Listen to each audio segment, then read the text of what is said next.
গল্প চলেছিলাম অভিমানে, থেমেছিলাম ভালোবাসায়। লেখায় রানিয়া শেখ। বিশ্ববিদ্যালয়ের ক্যান্টিনে বসেছিল আনিকা। পাশে তার ছায়া সঙ্গী, ঘনিষ্ঠ বান্ধবী সাদিয়া। দুজনের সামনেই খোলা ছিল খাতা কলম। সেদিনের ক্লাসে শেখানো বিষয়গুলো নিয়ে চলছিল মনোযোগী আলোচনা। আনিকা ছিল অনার্সের শেষ বর্ষের ছাত্রী। এখন চলছে ফাইনাল সেমিস্টার। পরীক্ষা মাথার ওপরে এসে পড়েছে, তাই এখন তার সমস্ত মনোযোগ কেবল পড়াশোনাতেই নিবন্ধ। তখনও সে চোখ নিচু করে নোটের পাতায় মনোযোগ দিয়ে সাদিয়াকে গুরুত্বপূর্ণ কিছু পয়েন্ট ব্যাখ্যা করছিল। এমন সময় হঠাৎই নিজের পাশে কারো উপস্থিতি টের পেল। ডান পাশ থেকে ভেসে আসা সুগন্ধি সেই চেনা সুবাস। এক মুহূর্তেই তার সমস্ত মনোযোগ ভেঙে চুরমার করে দিয়ে সেই সুবাস। আনিকা বুঝে গেল কে এসেছে। একটি দীর্ঘশ্বাস ফেলে চোখ তুলে তাকাতে হলো আনিকাকে। আর আনিকার দৃষ্টি যেদিকে গিয়ে থামল, সেখানেই দাঁড়িয়ে জাওয়াদ আবরার। চোখে মুখে সেই পরিচিত গাম্ভীর্য, যেন অনেকক্ষণ ধরেই অপেক্ষায় ছিল তার দৃষ্টি নিজের দিকে ফেরানোর। আনিকার চোখের সামনে দাঁড়ানো ছেলেটিকে দেখে সাদিয়া চুপচাপ উঠে সরে গেল। তাকে বিরক্ত না করাই বোধহয় শ্রেয় মনে করল সে। এখন টেবিলে রয়ে গেল শুধু আনিকা আর জাওয়াদ। আবার এসেছো? কেন এসেছো আবার? বিরক্ত গলায় জিজ্ঞেস করলো আনিকা। কিন্তু জাওয়াদ আবরারের চোখে মুখে কোনো প্রকার বিরক্তি বা রাগের রেখা নেই। নিজেকে নদীর জলের মতো শান্ত রেখে উত্তর দিল, তোমার উত্তর নিতে এসেছি। আনিকার ধমকের কোনো প্রভাব তার কণ্ঠে পড়ল না, বরং স্বাভাবিক গম্ভীর ভঙ্গিতে বলল নিজের কথা। কোন উত্তর? আগেরবার তো স্পষ্ট করে সব বলে দিয়েছিলাম। আর কি শোনা বাকি? আনিকা কাঁধ ঝাঁকিয়ে জবাব দিল। জাওয়াদ এবার আরো শান্ত স্বরে বলল, তোমাকে সময় দিয়েছিলাম আনিকা, যাতে সব ভেবেচিন্তে সিদ্ধান্ত নিতে পারো। সেই সময়টা শেষ হয়েছে আজ। আনিকা এবার রীতিমতো ক্ষিপ্ত গলায় জবাব দিল, মিস্টার জাওয়াদ আবরার, আমি আগেও বলেছি, আজ আবার বলছি, আমার মা বাবার সিদ্ধান্তই আমার সিদ্ধান্ত। তারা আমাকে লালন পালন করেছেন। আমার জীবনের সবচেয়ে বড় সিদ্ধান্তের অধিকার তাদেরই রয়েছে। আমি তাদের কথার বাইরে এক চুলও যাব না। তার কণ্ঠে ছিল একরোখা দৃঢ়তা, চোখে ছিল অটল বিশ্বাস। কথাগুলো বলে দিয়ে সে যেন নিজেকে চুপ করিয়ে দিল। আনিকার এই একরোখা জেদ জাওয়াদ আবরারের ভেতরে ক্ষোভের আগুন জ্বেলে দিচ্ছিল। সে যেন নিজেকে শেষ সীমানা পর্যন্ত ঠেলে সংযত রাখার সর্বোচ্চ চেষ্টা করছিল। তাহলে তুমি নিশ্চিত? এই বিয়ে থেকে তুমি একটু পেছাবা না? দাঁতে দাঁত চেপে বলল জাওয়াদ। জি, একদম না। আনিকার কণ্ঠে ছিল অটল আত্মবিশ্বাস, মুখে অনড়তা। এই একগুঁয়েমি আর বেপরোয়া জেদ জাওয়াদের সহ্যের সীমা ছাড়িয়ে যাচ্ছিল। সে হঠাৎ দাঁত চেপে বলে উঠল, এই শেষবার বললাম আনিকা, এবার আর তোমাকে জোর করব না। কিন্তু একটা কথা ভালো করে কানে তুলে রাখো, এই একরকমের দাম তোমাকে সারা জীবন দিতে হবে।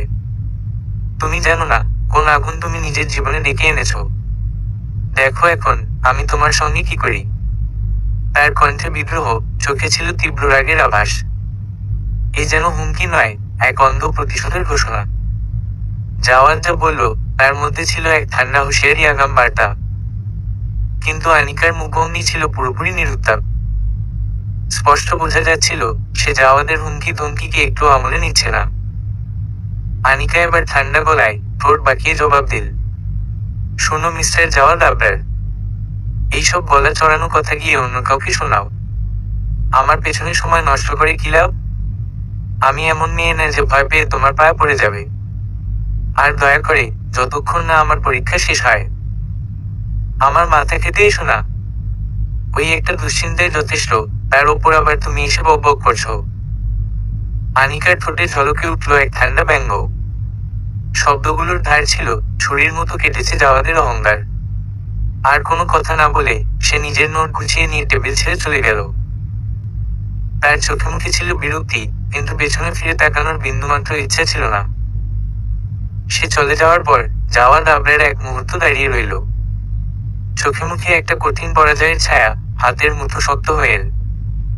সে স্পষ্ট বুঝে গিয়েছিল এই মেয়ের সঙ্গে কোমল ভাষায় কিছু সম্ভব নয়। যে মেয়ে নিজের সিদ্ধান্তে এতটা অটল, তাকে নরম ভাষায় বদলানো যায় না। নিজের ক্ষতবিক্ষত আত্মসম্মান বয়ে নিয়ে সেও ধীরে ধীরে সেখান থেকে সরে গেল। কিন্তু তার চোখে ছিল এমন এক আগুন, যার পরিণাম বুঝতে তখনও অন্ধকারে ছিল আনিকা। সেই দিনের ঘটনার পর জাওয়াদ আবরার আর কখনো আনিকার সঙ্গে কোনো যোগাযোগ করেনি, না কোনো খোঁজখবর, না কোনো বার্তা। তা সে করবেই বা কেন? এই পর্যন্ত যতবার সে আনিকার সামনে গিয়েছে, ফলাফল শুধু একটাই হয়েছে, একটা পরাজিত মানুষ হিসেবে চুপচাপ মাথা নিচু করে ফিরে আসা, যেন কোনো অনাহত লোক যাকে বারবার দরজা থেকে ফেরত পাঠানো হয়। আর আনিকা, সে যেন একটু প্রভাবিত হয়নি এইসব কথায়। তার চোখে তার জীবন নিয়ে সিদ্ধান্ত নেওয়ার অধিকার একমাত্র তার মা বাবার। কেউ তার উপর নিজের ইচ্ছা চাপিয়ে দেবে, এই ধারণাটাই সে একেবারে মেনে নিতে পারে না। তাহলে সে কেন জাওয়াদের কথায় রাজি হয়ে তার বিয়ে থেকে সরে দাঁড়াত? সে কেন তার বাবা মায়ের পছন্দে স্থির হওয়া একটা ভদ্র, সম্মানজনক সম্পর্ক ভেঙে নিজ হাতে নিজের পরিবারকে কষ্ট দিত? আর জাওয়াদ আবরারের যেসব হুমকি, সে সেগুলোকে কোনো গুরুত্বই দিত না। আনিকার বিশ্বাস ছিল, তার কপালে যা লেখা আছে তা লিখেছেন সেই মহান স্রষ্টা, আর তিনি তার বান্দাদের জন্য সবসময় সবচেয়ে ভালোটাই রাখেন। এই বিশ্বাসই আনিকাকে শক্ত করে রেখেছিল। সে এক মুহূর্তের জন্য জাওয়াদের ধমকা ধমকিতে দিশেহারা হয়নি। তার সমস্ত মনোযোগ ছিল শুধু পড়াশোনায়, ফাইনাল পরীক্ষার প্রস্তুতিতে। তার মুখে, চলাফেরায়, পড়ালেখায় এমন এক প্রশান্তি ছিল, যেন তার ভবিষ্যৎ নিয়ে বিন্দুমাত্র সংশয় নেই। অন্যদিকে জাওয়াদ আবরার, সে যেন দিন দিন একটা অস্থির আগ্নেয়গিরির মতো হয়ে উঠছিল। এই বিয়ের খবর, আনিকার নিশ্চিন্ত চেহারা, সবই তার শান্তি কেড়ে নিচ্ছিল। আনিকার মতো নির্লিপ্ততা তার কাছে যেন অপমানের চেয়েও বড় যন্ত্রণা হয়ে উঠেছিল। আর একদিকে ছিল জাওয়াদ আবরার, যার সমস্ত শান্তি, সমস্ত সুখ। আনিকার সাথে বিয়ে শব্দটি শুনলেই যেন মেঘের মতো উড়ে চলে যেত অজানায়। দিন পেরিয়ে যাচ্ছিল একের পর এক, কিন্তু বদলাচ্ছিল না কিছুই। না আনিকার মুখের প্রশান্তি, না জাওয়াদের চোখের অস্থিরতা। আনিকার পরীক্ষাগুলো শেষ হতেই বাড়ির ভেতর বেজে উঠল বিয়ের উৎসবের রুঞ্জুন। আর প্রতিটি নতুন দিনের সঙ্গে সঙ্গে চঞ্চলতা যেন আরো রঙিন হয়ে উঠছিল। আনিকা, যে মেয়েটি সবসময় জীবনকে হাসি মুখে বরণ করে নেয়, তার জন্য বিয়ে মানেই ছিল আনন্দ আর উত্তেজনার এক নতুন অধ্যায়। আর এই মুহূর্তগুলো তার জন্য যেন ছিল স্বপ্ন পূরণের আবেশে ভরা। বিয়ের অধিকাংশ প্রস্তুতি আগেই সম্পন্ন হয়ে গিয়েছিল, আর বাকি যেটুকু ছিল তা আনিকা নিজে দাঁড়িয়ে থেকে উৎসাহের সঙ্গে সম্পন্ন করিয়ে নিচ্ছিল। সে এতটাই মগ্ন ছিল এই ব্যস্ততায়, আর এতটাই আনন্দিত ছিল নিজের নতুন জীবন নিয়ে। সে টেরি পায়নি যে জাওয়াদ আবরার আর যোগাযোগ করেনি, সে আর কোনো শব্দ উচ্চারণ করেনি। কিন্তু জাওয়াদের ভেতরে চলছিল এক অগ্নিকুণ্ড। সে চুপ ছিল বটে, কিন্তু তার প্রতিটি নিঃশ্বাস যেন পোড়া ধোঁয়া ভরা। প্রতিটি দিন, প্রতিটি রাত সে কাটাতো আনিকার ভবিষ্যৎকে ধ্বংস করার নতুন নতুন পরিকল্পনার ফা দেখে। জাওয়াদের অনেকবার ইচ্ছে হয়েছে আবার একবার গিয়ে অনুরোধ করে আনিকাকে থামাতে, বিয়ে থেকে পিছিয়ে আসার কথা বলতে। কিন্তু আনিকার একগুঁয়ে মনোভাব আর সেই একটাই উত্তর প্রতিবার তাকে ভেতর থেকে ভেঙে দেয়। জাওয়াদের রাগ শুধু আনিকার উপর ছিল না, সে রাগ করত নিজেকেও। কারণ সে তার মা বাবাকে রাজি করাতে পারেনি। সে চেয়েছিল তার ভালোবাসার জন্য লড়তে, কিন্তু পরাজিত হয়েছিল নিজের মানুষের কাছেই। তার ভিতরে একটা তীব্র অসহায়ত্ব কাজ করত, যেখানে সে নিজের ভালোবাসার ওপর আর কোনো অধিকার রাখে না বলে মনে করত। আজ আনিকার গায়ে হলুদের দিন। তাদের পরিবারের রীতি এমনই ছিল, বর ও কনের বাড়িতে আলাদা আলাদা করে গায়ে হলুদের আয়োজন হতো। তাই আজ আনিকার ঘরেই ছিল উৎসবের আলাদা এক উচ্ছ্বাস। পরিবার, কাজিন, প্রতিবেশী আর কিছু ঘনিষ্ঠ বান্ধবীদের নিয়ে ঘর জুড়ে এক উজ্জ্বল আনন্দ।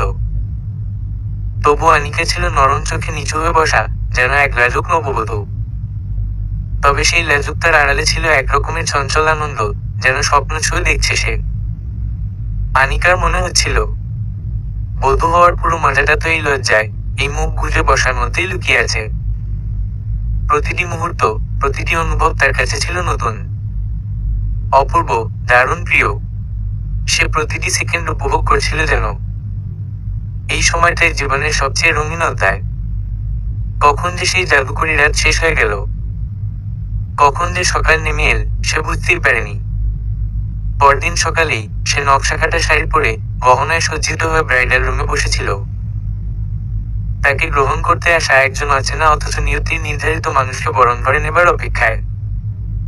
কিন্তু অপেক্ষা যেন আজ একটু বেশিই দীর্ঘ হচ্ছিল। ঘন্টার পর ঘন্টা কেটে যাচ্ছে। আনিকা এখন এমনভাবে বসে আছে যে পিঠে ব্যথা শুরু হয়ে গেছে।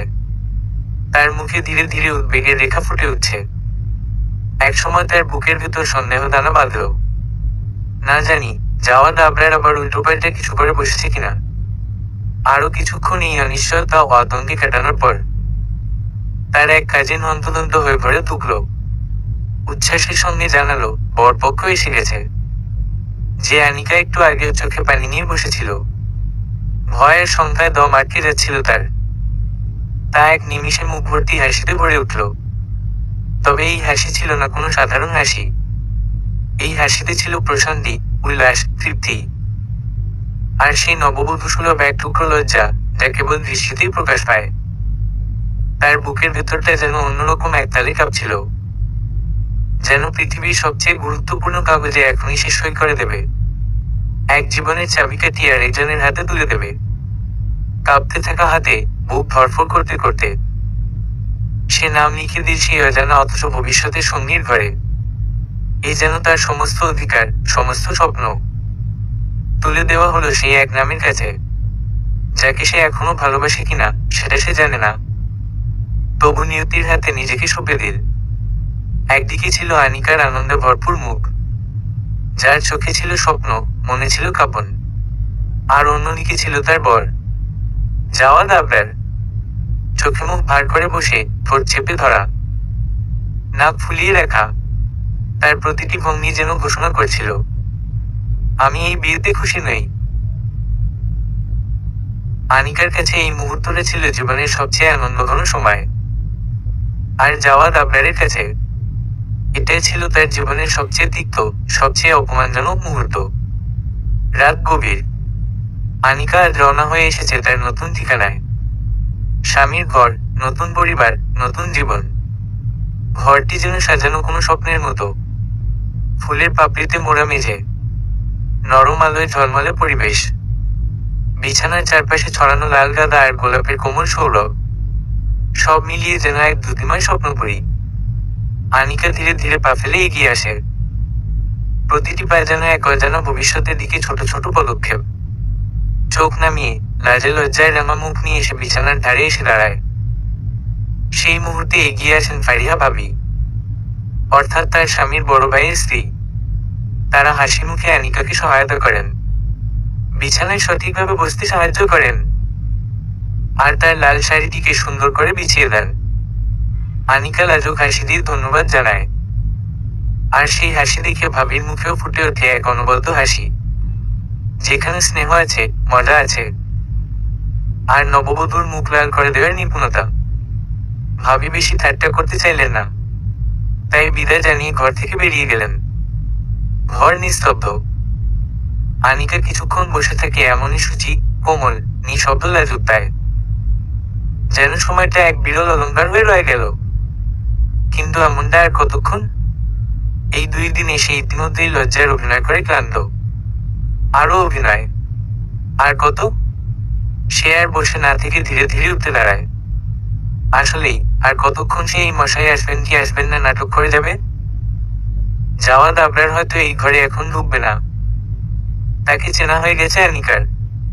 তাহলে এই সময়টুকু নষ্ট করার মানে কি? সে নিজেই ভাবে, চলো এই ফাঁকে ঘরটা ঘুরে দেখা যাক। এত কিছু সাজানো, একটু দেখি তো কেমন আমার এই নতুন ঠিকানা। ফুটে থাকা গাঁদা ও গোলাপের পাপড়ির উপর পা রাখতেই একটা অদ্ভুত কোমল অনুভূতি আনিকার সারা শরীর জুড়ে নেমে এলো। মনে হলো এই ঘর নয়, এ যেন কোনো স্বপ্নের ভূমি, যেখানে প্রতিটি ধাপ এক একটা প্রেম ঘেরা অঙ্গীকার। ঘরের মেঝে, বিছানার চাদর, বালিশের পাশাপাশি যেদিকেই চোখ যায় শুধুই লাল গোলাপের সৌন্দর্যে মোড়ানো। ঘরটা সাজানো ছিল ধূসর রঙের দেয়ালে আর কালো কাঠের ফার্নিচারে, যার মাঝে এই ফুলগুলো যেন জীবনেরই রং এনে দিয়েছে। নরম, নীরব, অথচ গভীর সৌরভে ভরা। ঘরের বাতাসে ঘুরে বেড়াচ্ছিল এক মৃদু গন্ধ, গোলাপের, শুদ্ধ ভালোবাসার মতো, যা প্রতিটি শ্বাসে আনিকাকে মাতিয়ে তুলছিল। সে ধীরে ধীরে এগিয়ে গেল ড্রেসিং টেবিলের দিকে। আয়নায় নিজেকে দেখে এক মুহূর্তের জন্য নিজেই থমকে গেল। নিজের চোখ যেন নিজের সৌন্দর্যকে বিশ্বাস করতে চাইছিল না। আজ সে ঠিক যেন কোনো রূপকথার রানী, অচেনা কারো জন্য সাজা। নতুন জীবনের দ্বারপ্রান্তে দাঁড়িয়ে এক অপূর্ব সৃষ্টি। অবাক হয়ে নিজের প্রতিচ্ছবি দেখে যাচ্ছিল, যার চোখে লাজ, মুখে হাসি, আর হৃদয়ে গোপন উত্তেজনা। ঘরটা ঠান্ডা, এসির শীতল বাতাস আর ফুলের ঘ্রাণ মিলেমিশে একটা সম্মোহনী আবহ তৈরি করেছে, যেখানে সময় যেন ধীরে ধীরে বয়ে যাচ্ছে। এই ঘরে দাঁড়িয়ে আছে তার ভবিষ্যতের ঠিকানার প্রথম প্রহরের সাক্ষী হয়ে উঠল। শীতল এসির ঠান্ডা হাওয়া আর ফুলের ঘ্রাণে আচ্ছন্ন সেই ঘর একটি রহস্যময় আবেশে ভরেছিল। ঘরের প্রতিটি কোণ যেন নীরবতায় ডুবে। আনিকা আর তার শ্বাস প্রশ্বাসে ছন্দ খুঁজে নিচ্ছিল। ড্রেসিং টেবিলের সামনে দাঁড়িয়ে সে আয়নার মধ্যে প্রতিফলিত নিজের রূপে মোহিত। এক দৃশ্যে চেয়েছিল নিজের প্রতিচ্ছবির দিকে।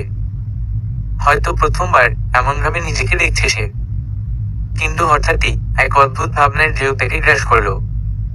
চোখের সামনে একে একে ভেসে উঠল জাওয়াদ আবরারের সেই সব কড়া সতর্কবাণী, সেই হুমকিগুলো।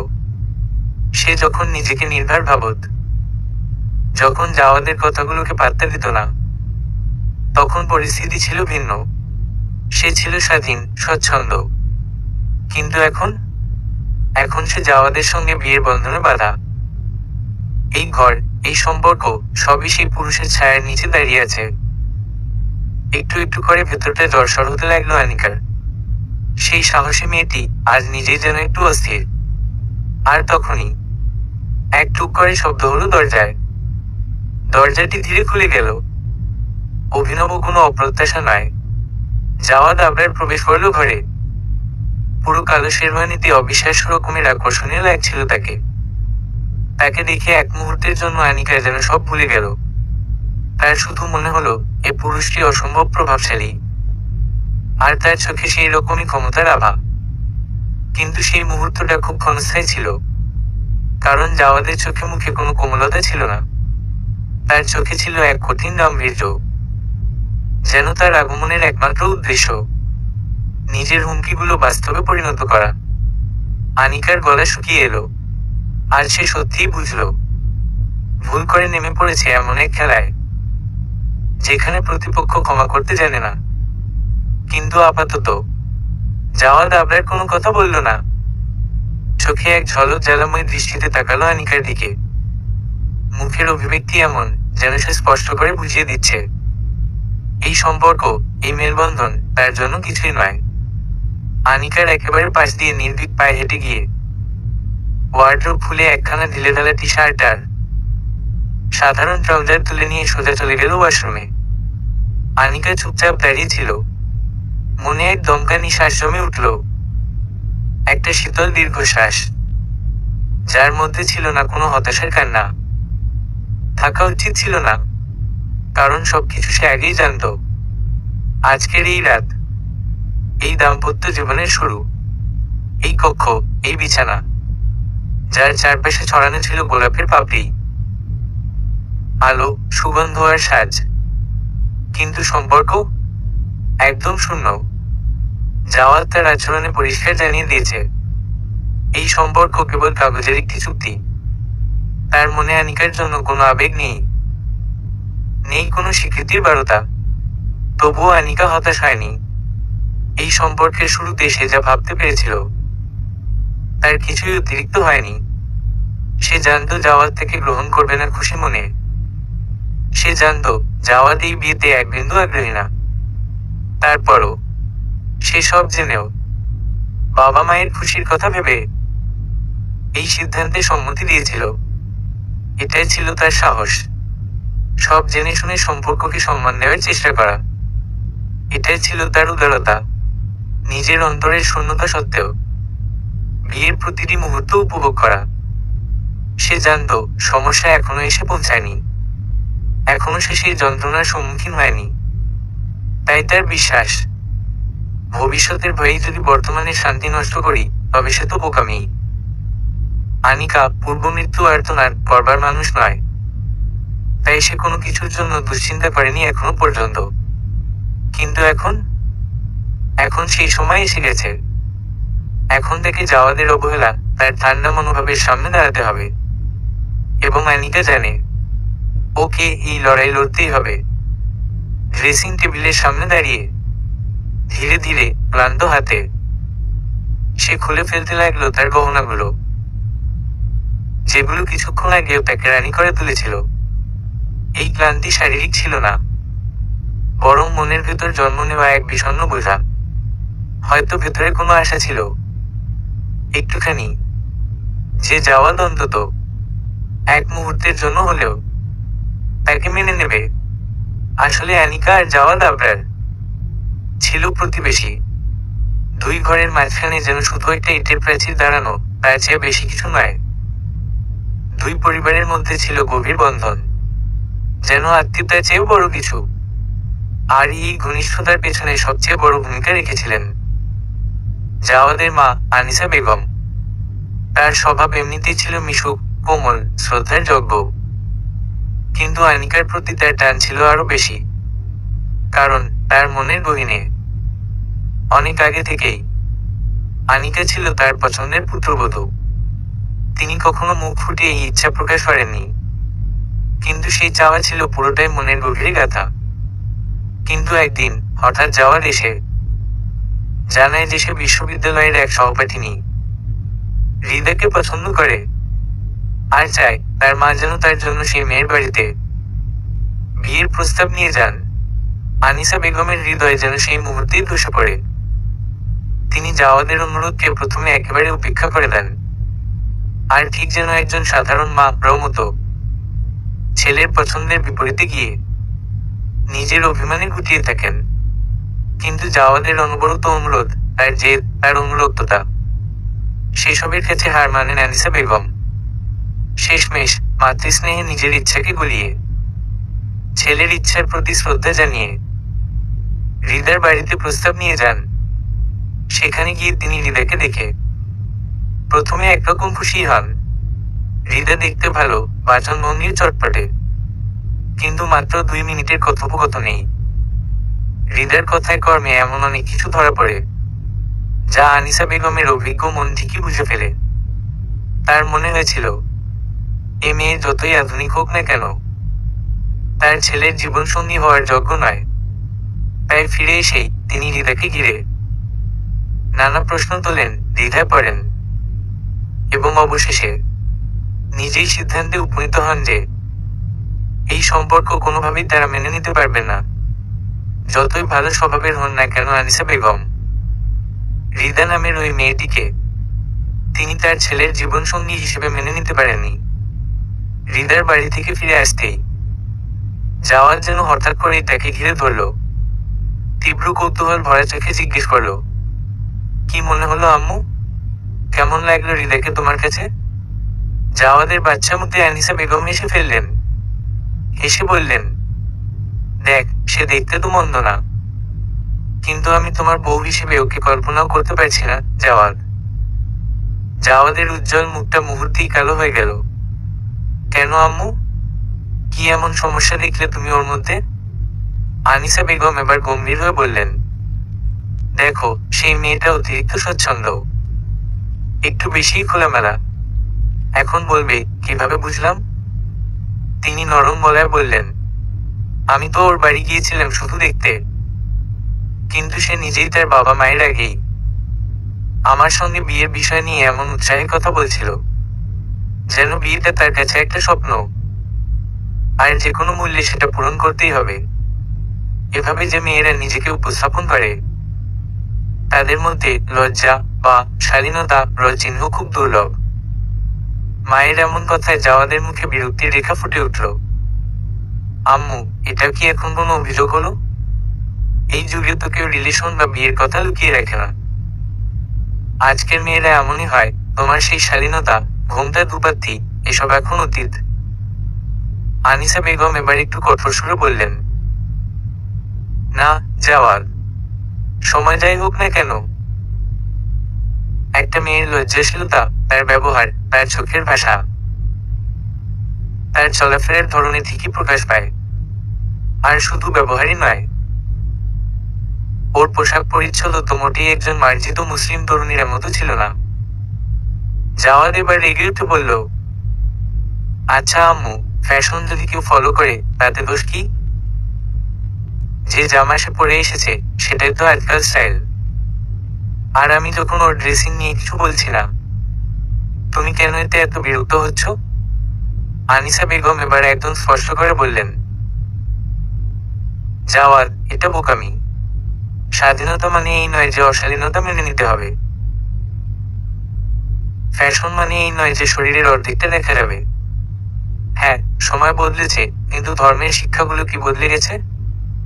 একটা মুসলমান মেয়ে যদি হাতাবিহীন জামা পরে শরীর অ্যাটসাট করে দেখায়, আর পা থেকে কয়েক ইঞ্চি উপরে কাপড় তুলে ফ্যাশন দেখায়, তাহলে তাকে আমি ভবিষ্যতের বউ হিসেবে চিন্তা করতে পারি না। তুমি পারো কিনা জানি না, কিন্তু আম্মু, এটা তো এত বড় কিছু না। একজন মানুষকে তার পোশাকে নয়, তার মনুষ্যত্বে বিচার করা উচিত। আর যাই হোক, আমি হৃদাকেই বিয়ে করব।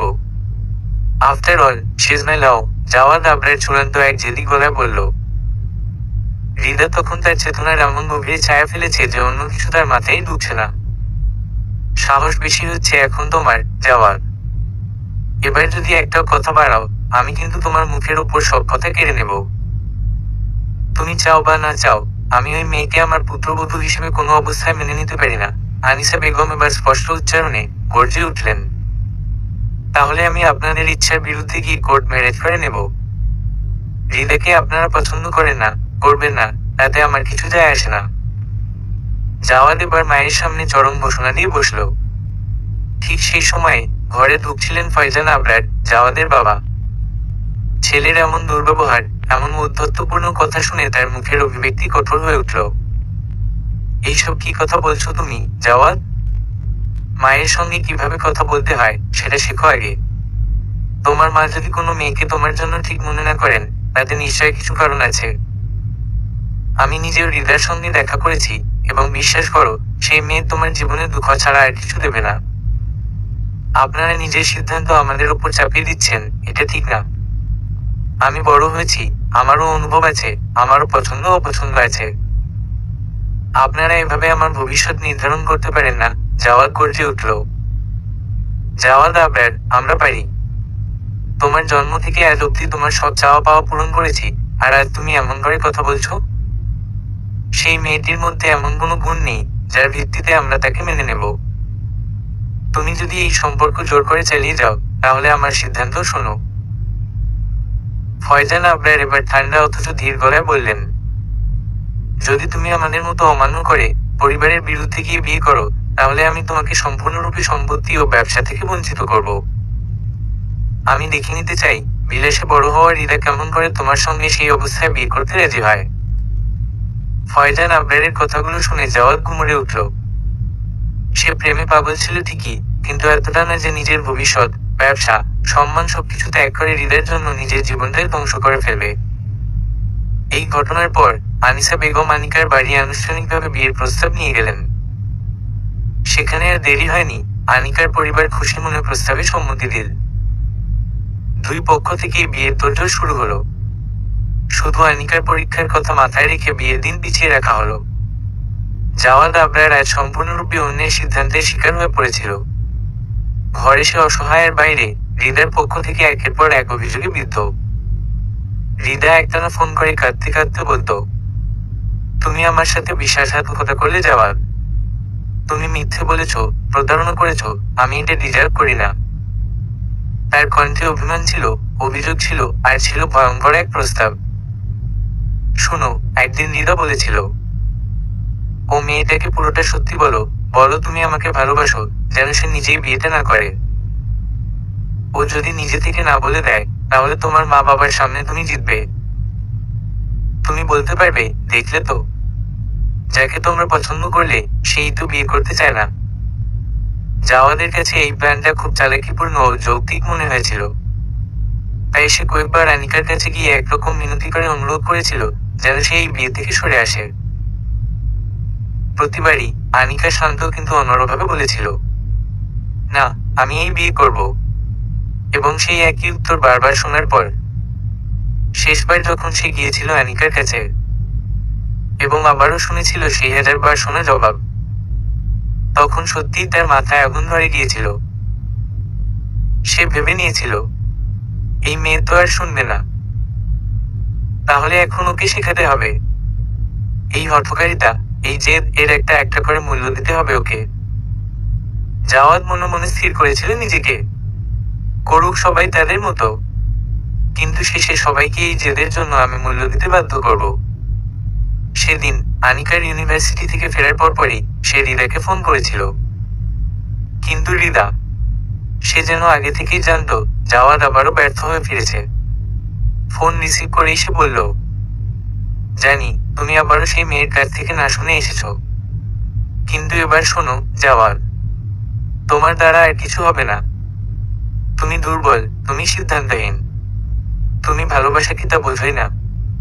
আমার পেছনে সময় নষ্ট করো না। তোমার পরিবারের পছন্দ করা সেই মেয়ে আর তোমার বিয়ের প্রস্তুতি, এটাই এখন তোমার ভবিষ্যৎ। আমি না। এবং সে একটু অপেক্ষা না করে ফোন কেটে দিয়েছিল। হৃদা তখন থেকে আর একটিবারের জন্য জাওয়াদ আবরারের ফোন রিসিভ করেনি। না কল, না মেসেজ, সে কোনো সাড়া দেয়নি। জাওয়াদের কাছে এই যেন আত্মসম্মানহানির শেষ পর্যায়ে ছিল। একদিকে হৃদার মুখ ফিরিয়ে নেওয়া, আর অন্যদিকে আনিকার জেদ, সব মিলিয়ে তার ভিতরটা জলে পড়ে একেবারে ছারখার হয়ে যাচ্ছিল।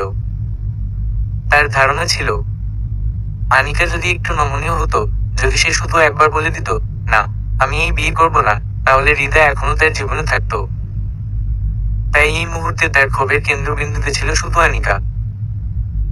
তার মন মানসিকতা পুরোই প্রতিশোধপরায়ণ হয়ে উঠেছিল।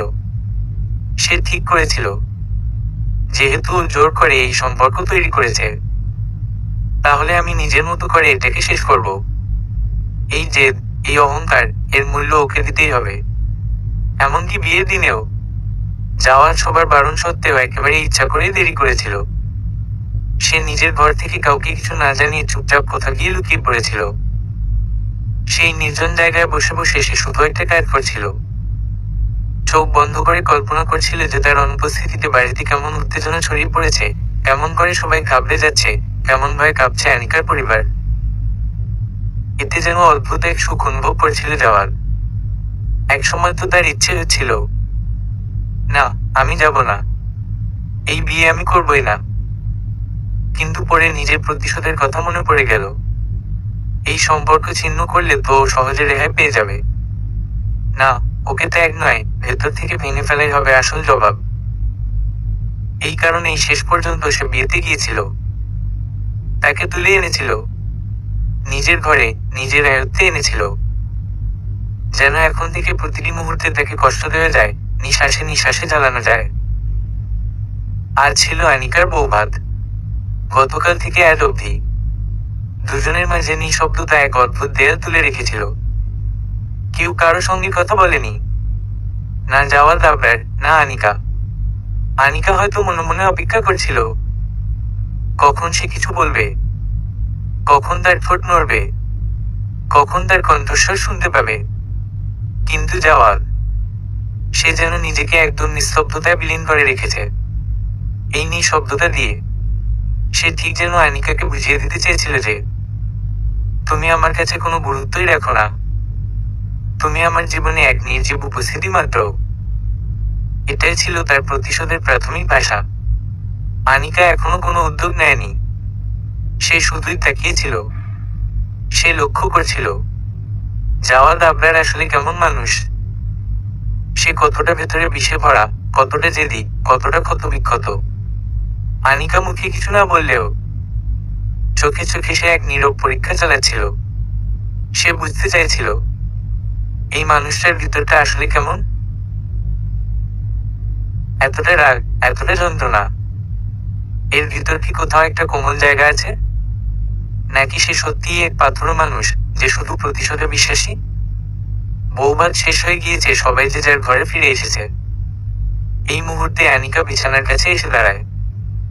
তার মেরুন রঙের দারুণ সুন্দর ব্রাইডাল গাউন সামলাতে সামলাতে সে ধীরে ধীরে হিলজুতা খুলে তার পা দুটোকে মুক্ত করার চেষ্টা করছিল।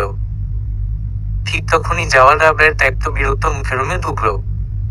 তার চালচলনে এক ধরনের তাড়াহুড়োর ছাপ ছিল, এক চাপা রাগ যা স্পষ্ট ফুটে উঠছিল তার চোখে মুখে। সে আনিকার উপস্থিতিকে সম্পূর্ণ উপেক্ষা করে একটা কথাও না বলে নিজের ওয়ার্ডরোবের দিকে এগিয়ে গেল। সেখান থেকে একটা বড় আকারের ভ্রমণের ব্যাগ বের করলো, যার আকার দেখে বোঝা যাচ্ছিল ওটা আগে থেকেই ভর্তি করা ছিল। সে ব্যাগটা টেনে এনে দরজার পাশে রাখলো আর দ্রুত কিছু দরকারি জিনিসপত্র টেবিল থেকে নিয়ে ব্যাগে গুছিয়ে ফেলতে লাগলো। আনিকা স্তব্ধ হয়ে বসেছিল। সে বিস্ময়ের সঙ্গে জাওয়াদের প্রতিটি আচরণ লক্ষ্য করছিল। অবশেষে যখন মনে হলো জাওয়াদ একেবারে কিছু না বলেই বেরিয়ে যাবে, তখন আনিকা আর চুপ থাকতে পারল না। সে একটু সাহস সঞ্চয় করে কোমরে 2 হাত রেখে জিজ্ঞেস করল, তুমি কি কোথাও যাওয়ার প্রস্তুতি নিচ্ছ? আনিকার কণ্ঠে ছিল স্পষ্ট প্রশ্ন এবং স্বামীর প্রতি অধিকার। জাওয়াদ, যিনি তখন ব্যাগ খুলে জিনিসগুলো গুছাচ্ছিল, সে চোখ তুলে তাকালো আনিকার দিকে। তার দৃষ্টিতে ছিল রুক্ষতা আর বিরক্তি। আমি কোথায় যাব, কি করব, তা আমার ব্যাপার। তোমার এতে কিছুই বলার নেই। নিজের সীমায় থাকো, বুঝলে? জাওয়াদ আবরার কঠোর কণ্ঠে উত্তর দিল। আনিকা একটু হেসে আত্মবিশ্বাসে পূর্ণ স্বরে বলল, অবশ্যই তোমার ব্যাপার, কিন্তু আমি তোমার স্ত্রী, আর এই পরিচয়ে আমি সব প্রশ্ন করার অধিকার রাখি। জাওয়াদ এবার চোখ রাঙিয়ে হিসিয়ে বলে ওঠে, স্ত্রী হওয়া মানে এই না যে তুমি আমার সব বিষয়ে নাক গলাবে। আমি তোমাকে এখনো এসব প্রশ্ন করার অনুমতি দিইনি, তাই নিজের সীমার মধ্যে থাকো, আর পারলে এখনই আমার সামনে থেকে সরে যাও। তার কণ্ঠে ছিল অবজ্ঞা, চোখে ছিল ঘৃণা। আনিকা সে কথা শুনে মুহূর্তকাল স্তব্ধ হয়ে গেল। তবু তার মুখভঙ্গি জানিয়ে দিচ্ছিল সে এত সহজে ভেঙে পড়ার মেয়ে নয়। জাওয়াদের সেই কাঁটাযুক্ত কথাগুলো, তার রুক্ষতা, তার অবজ্ঞার ছুরি, যে কোনো সদ্যবিবাহিতা স্ত্রীর হৃদয়ে ক্ষতের রেখা কাটতে পারত। তবে আনিকা ভেঙে পড়েনি, বরং সে অসীম ধৈর্যের সঙ্গে সেই অপমানের ঢেউ নিজের ভেতর সামলে নিল। আনিকা আসলে বুঝে গিয়েছিল, জাওয়াদ যত ব্যস্ততার ভান করুক না কেন, এই সফরে সে একাই যাচ্ছে। আর যদি সে অনুরোধ করে তার সঙ্গে যাওয়ার, তবে সে কখনো ওকে সঙ্গে নিবে না। আনিকা এই সম্পর্কে একটা সূক্ষ্ম ছিদ্র তৈরি করতে চাইছিল না।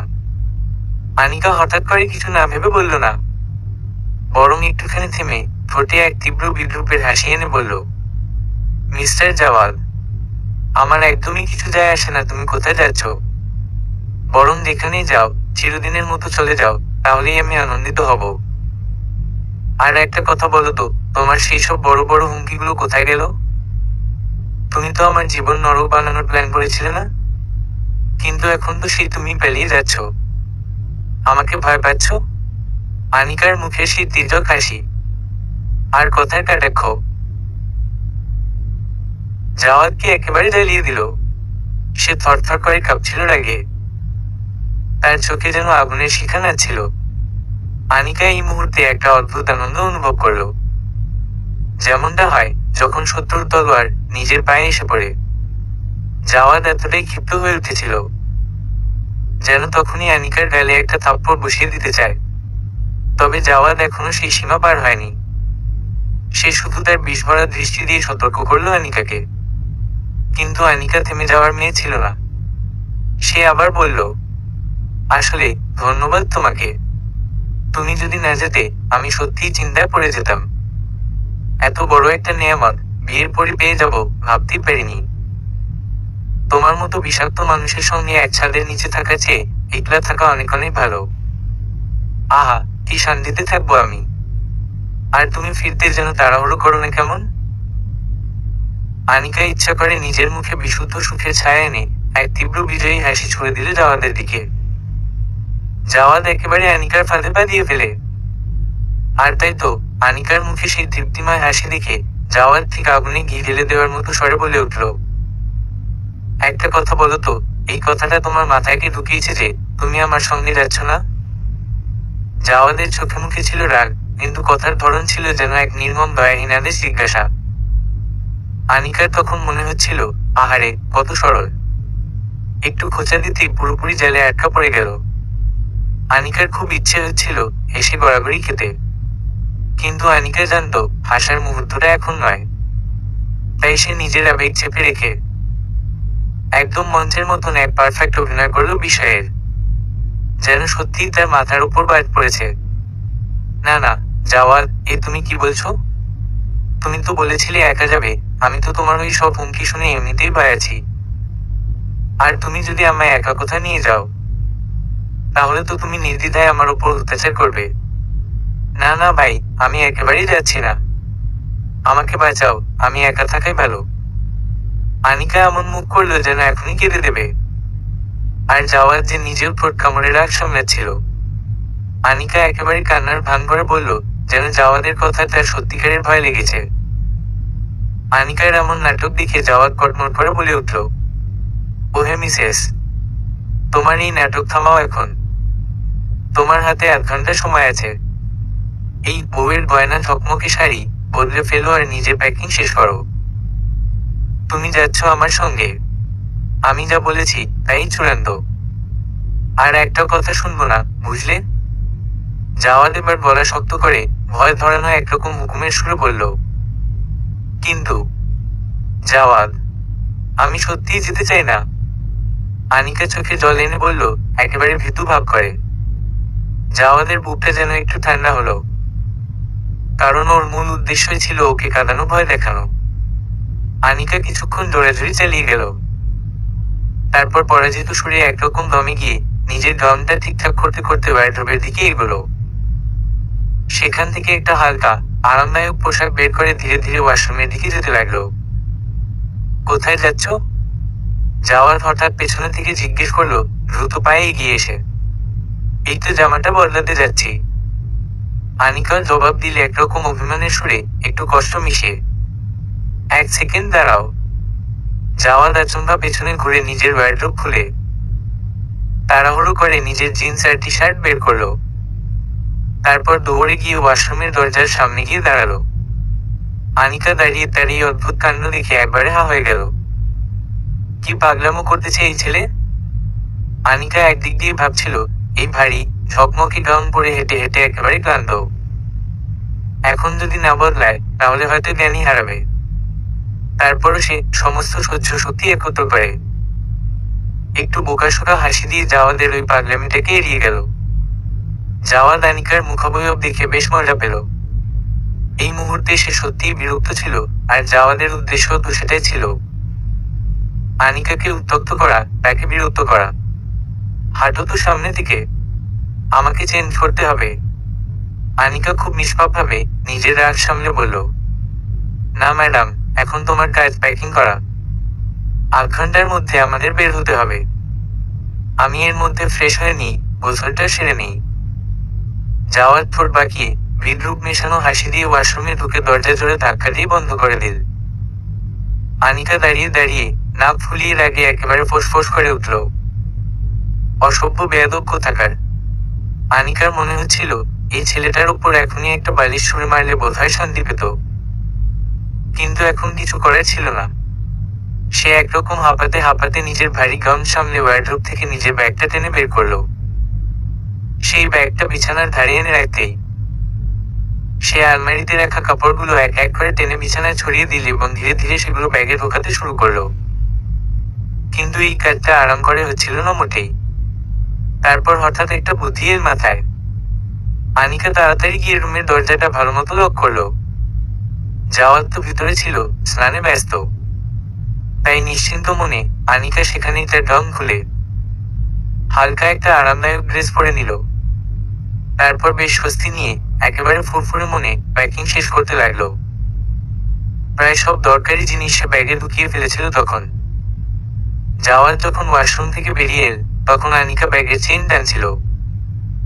সাদাসিধে সাজে একেবারে নিশ্চিন্ত ভঙ্গিতে তাকে বসে থাকতে দেখে জাওয়াদের মুখ ছামটা খাওয়া মানুষের মতো হয়ে গেল।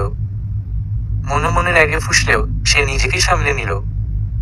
যাওয়ার রাগে ভরা চোখে আয়নার সামনে দাঁড়িয়েছিল, নিজের চুল ঠিক করছিল।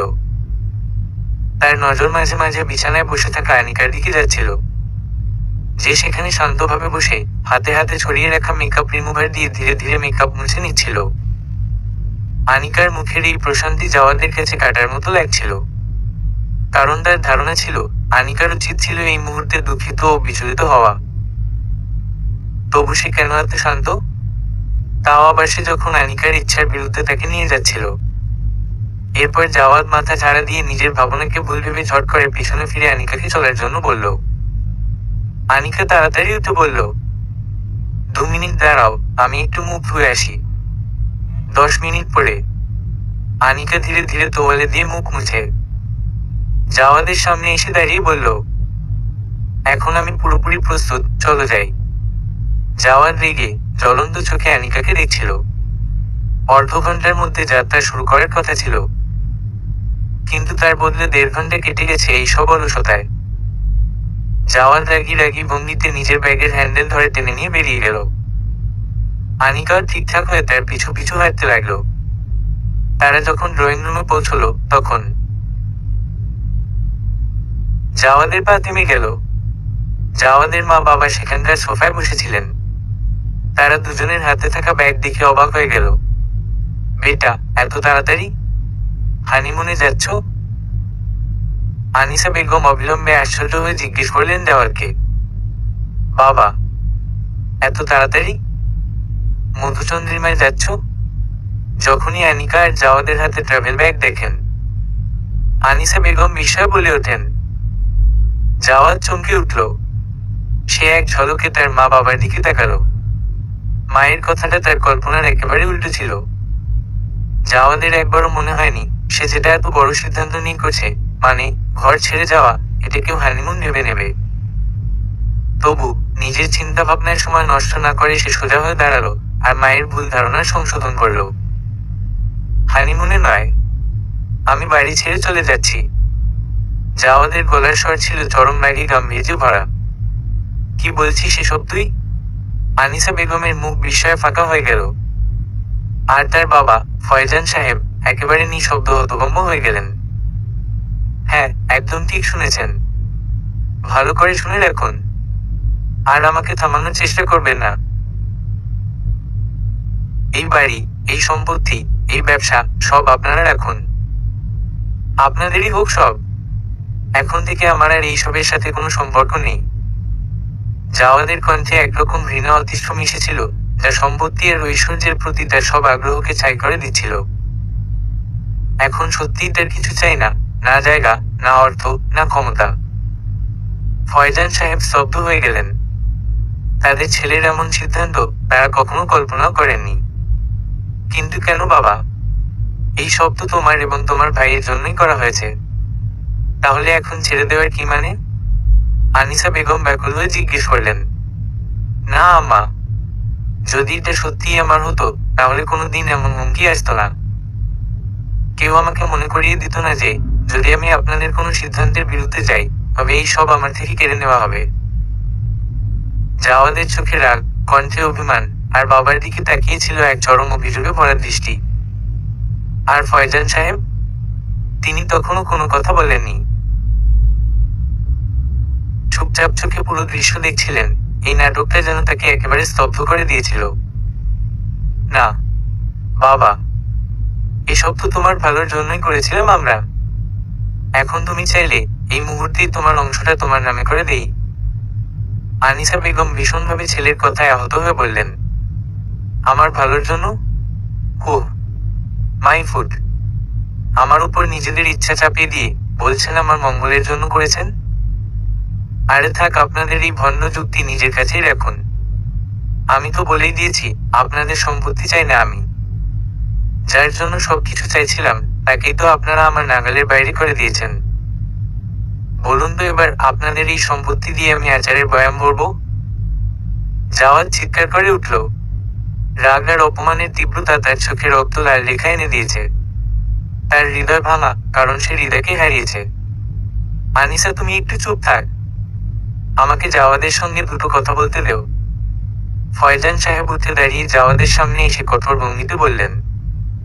আনিসা বেগম মুখ চেপে ধরে কান্না আটকাতে ব্যস্ত। আর আনিকা জাওয়াদের পিছনে পাথরের মতো দাঁড়িয়ে রইল। শোনো জাওয়াদ আবরার, তুমি যদি যেতে চাও যাও, এটাই তোমার ইচ্ছা হলে যাও, কিন্তু আমাদের বৌমা সে তোমার সঙ্গে যাবে না। তুমি একা কষ্ট পাবে, সেটা তোমার পছন্দ, কিন্তু এই নিষ্পাপ মেয়েটাকে তুমি কেন টানবে সেই অন্ধকারে? তিনি পিতাসুলভ কোমল হাতে জাওয়াদের কাঁধে হাত রেখে বললেন।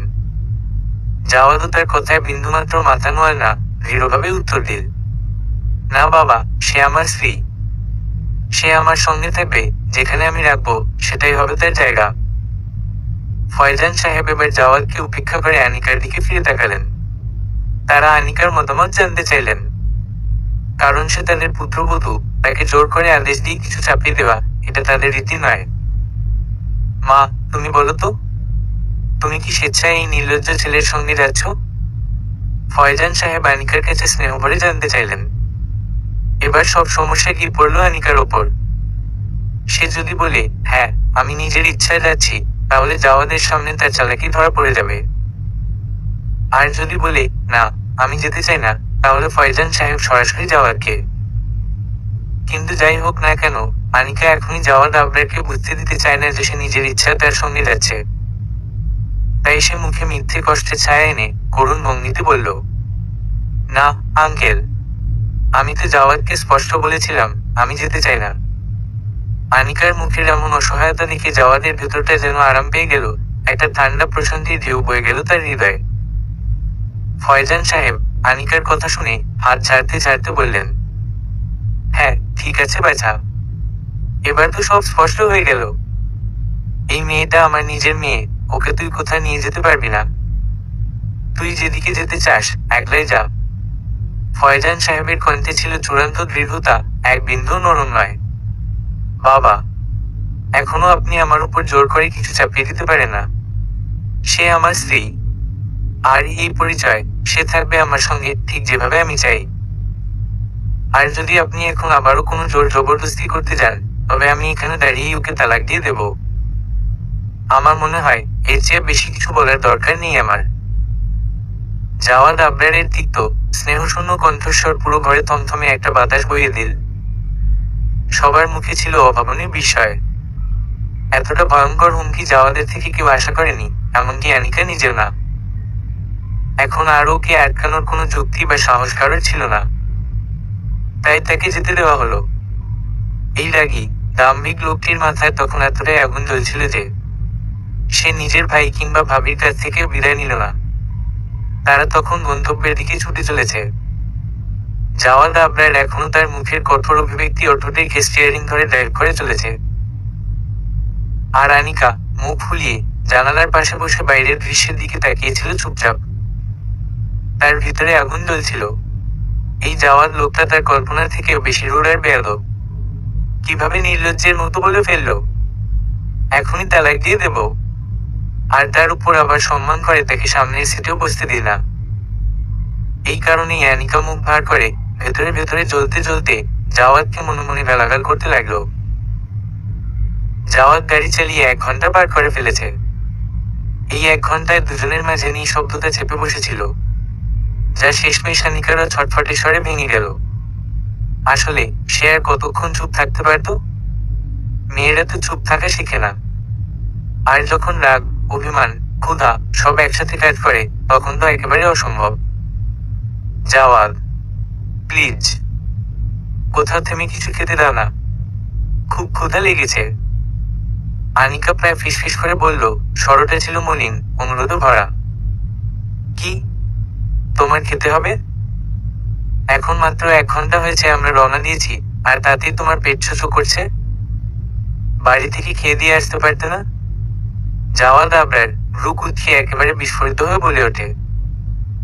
মনে হচ্ছিল যেন এই চুপচাপ মেয়েটার নিঃশব্দতা তাকে জ্বালিয়ে মারছিল। আর এতক্ষণ সে কেবল এই ফাটার অপেক্ষাতেই ছিল। আনিকা চোখ বড় বড় করে তার দিকে তাকালো। বলেন কি আপনি? আপনি তো এমনভাবে বলছেন যেন খাওয়ার জন্য অন্তত কিছু সময় দিয়েছিলেন। দয়া করে গাড়ি থামান, আর কিছু খেতে দিন আমাকে।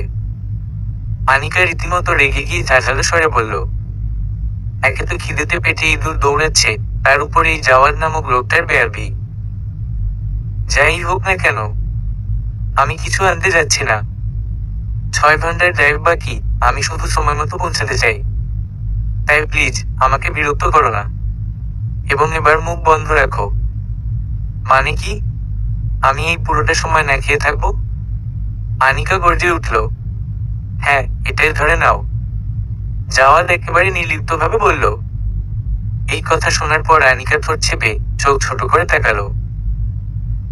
এবার জাওয়াদ আবরারের চোখ গেল ব্যাক মিররের উপর। সেই চোখ আবার সোজা গিয়ে আটকালো আনিকারও মুখে। এক মুহূর্তেই তার মুখের রাগান্বিত ভঙ্গি কিছুটা নরম হয়ে গেল। তার দুষ্টুমে ভরা মন তখন এসে উঠতে চাইছিল, কিন্তু জাওয়াদ ঠিক সময়ে সেই হাসি চেপে ফেলল। কিছুক্ষণ পর হঠাৎ গাড়ি রাস্তার পাশে থামালো।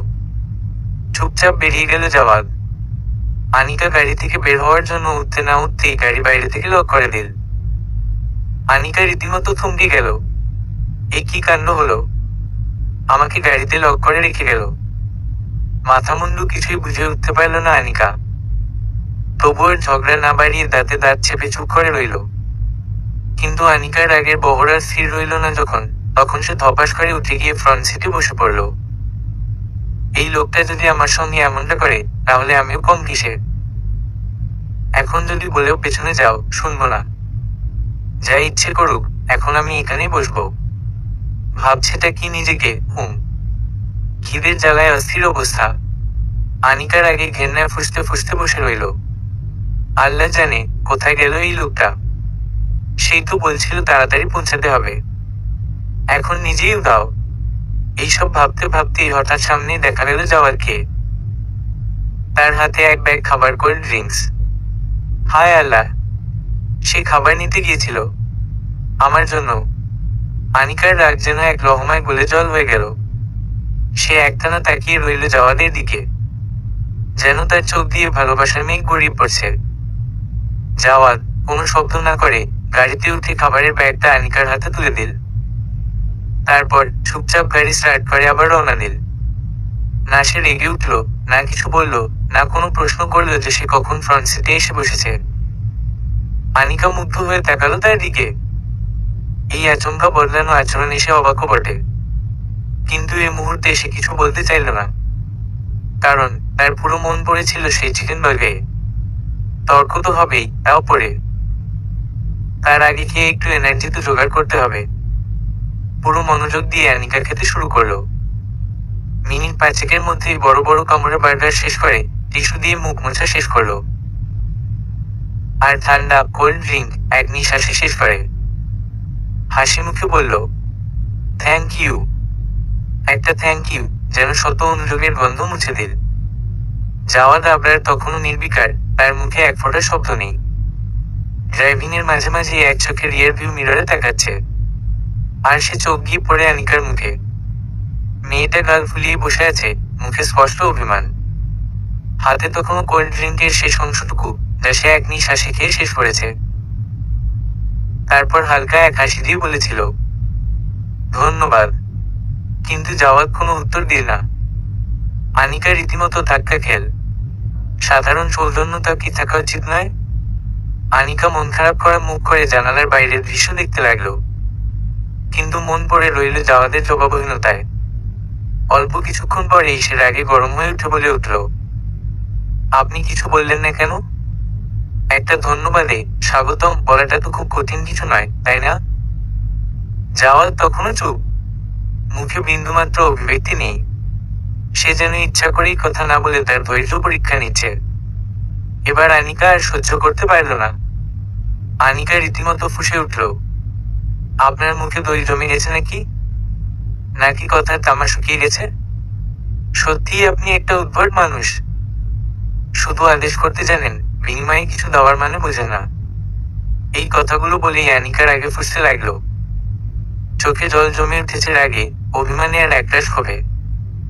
আর জাওয়াদ আবরার, সে যেন ঠোঁটের কোণে এক রহস্যময় হাসি চাপার চেষ্টা করল।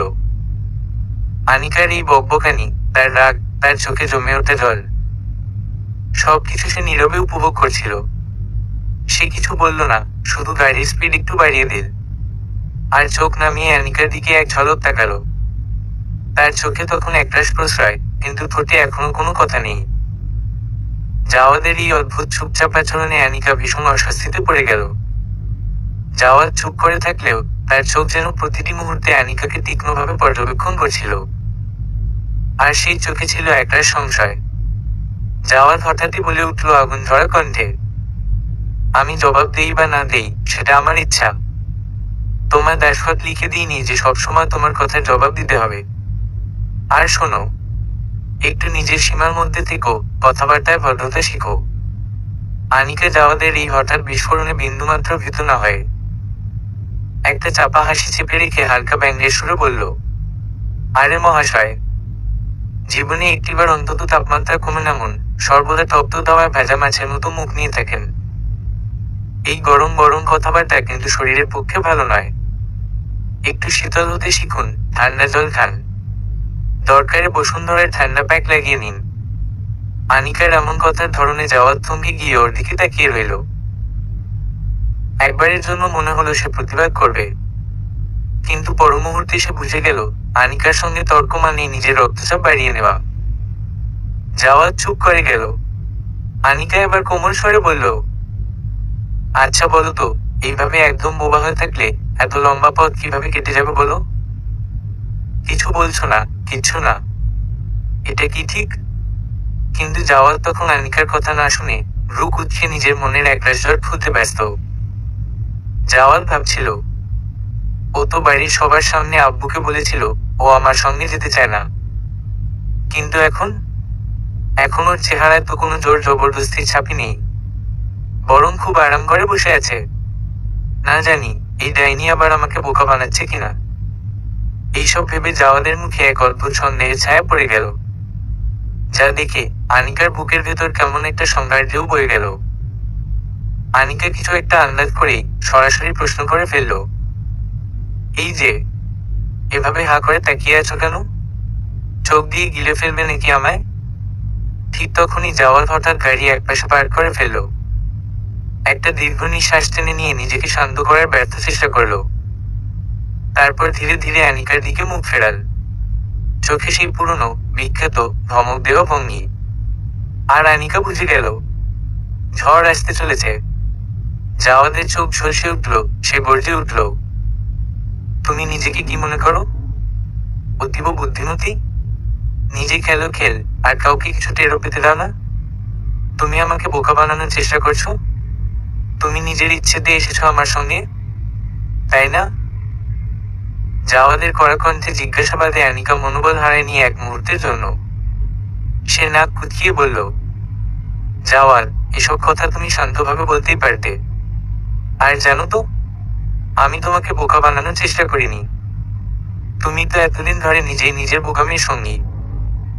শুরুর কথাগুলোতে কিছুটা শীতলতা ছিল তার কণ্ঠে, কিন্তু শেষের জ্বালাময়ী কথা আর হাসি যা আনিকা মুখে হাত তুলে থামানোর চেষ্টা করলেও হাসি যেন থামছিল না। জাওয়াদের মুখে তখন রাগ, ক্ষোভ আর অসহায়তার ছাপ। আর আনিকার নির্লিপ্ততা হাসি দেখে মনে হলো সে যেন উচ্ছল প্রাণবন্ত। যে স্বামীর আগে গর্জনে তাকে ভয় দেখাতে চেয়েছিল, তবে আনিকা সেই ভয়ে ভীত হওয়ার বদলে সেই রাগকে উপহাস করল। জাওয়াদ চোখ সরিয়ে নিয়ে আবারও আনিকাকে কঠোর চোখে ঘুরে দেখল, তবে সে বুঝল এই হাসি থামানো সম্ভব নয়।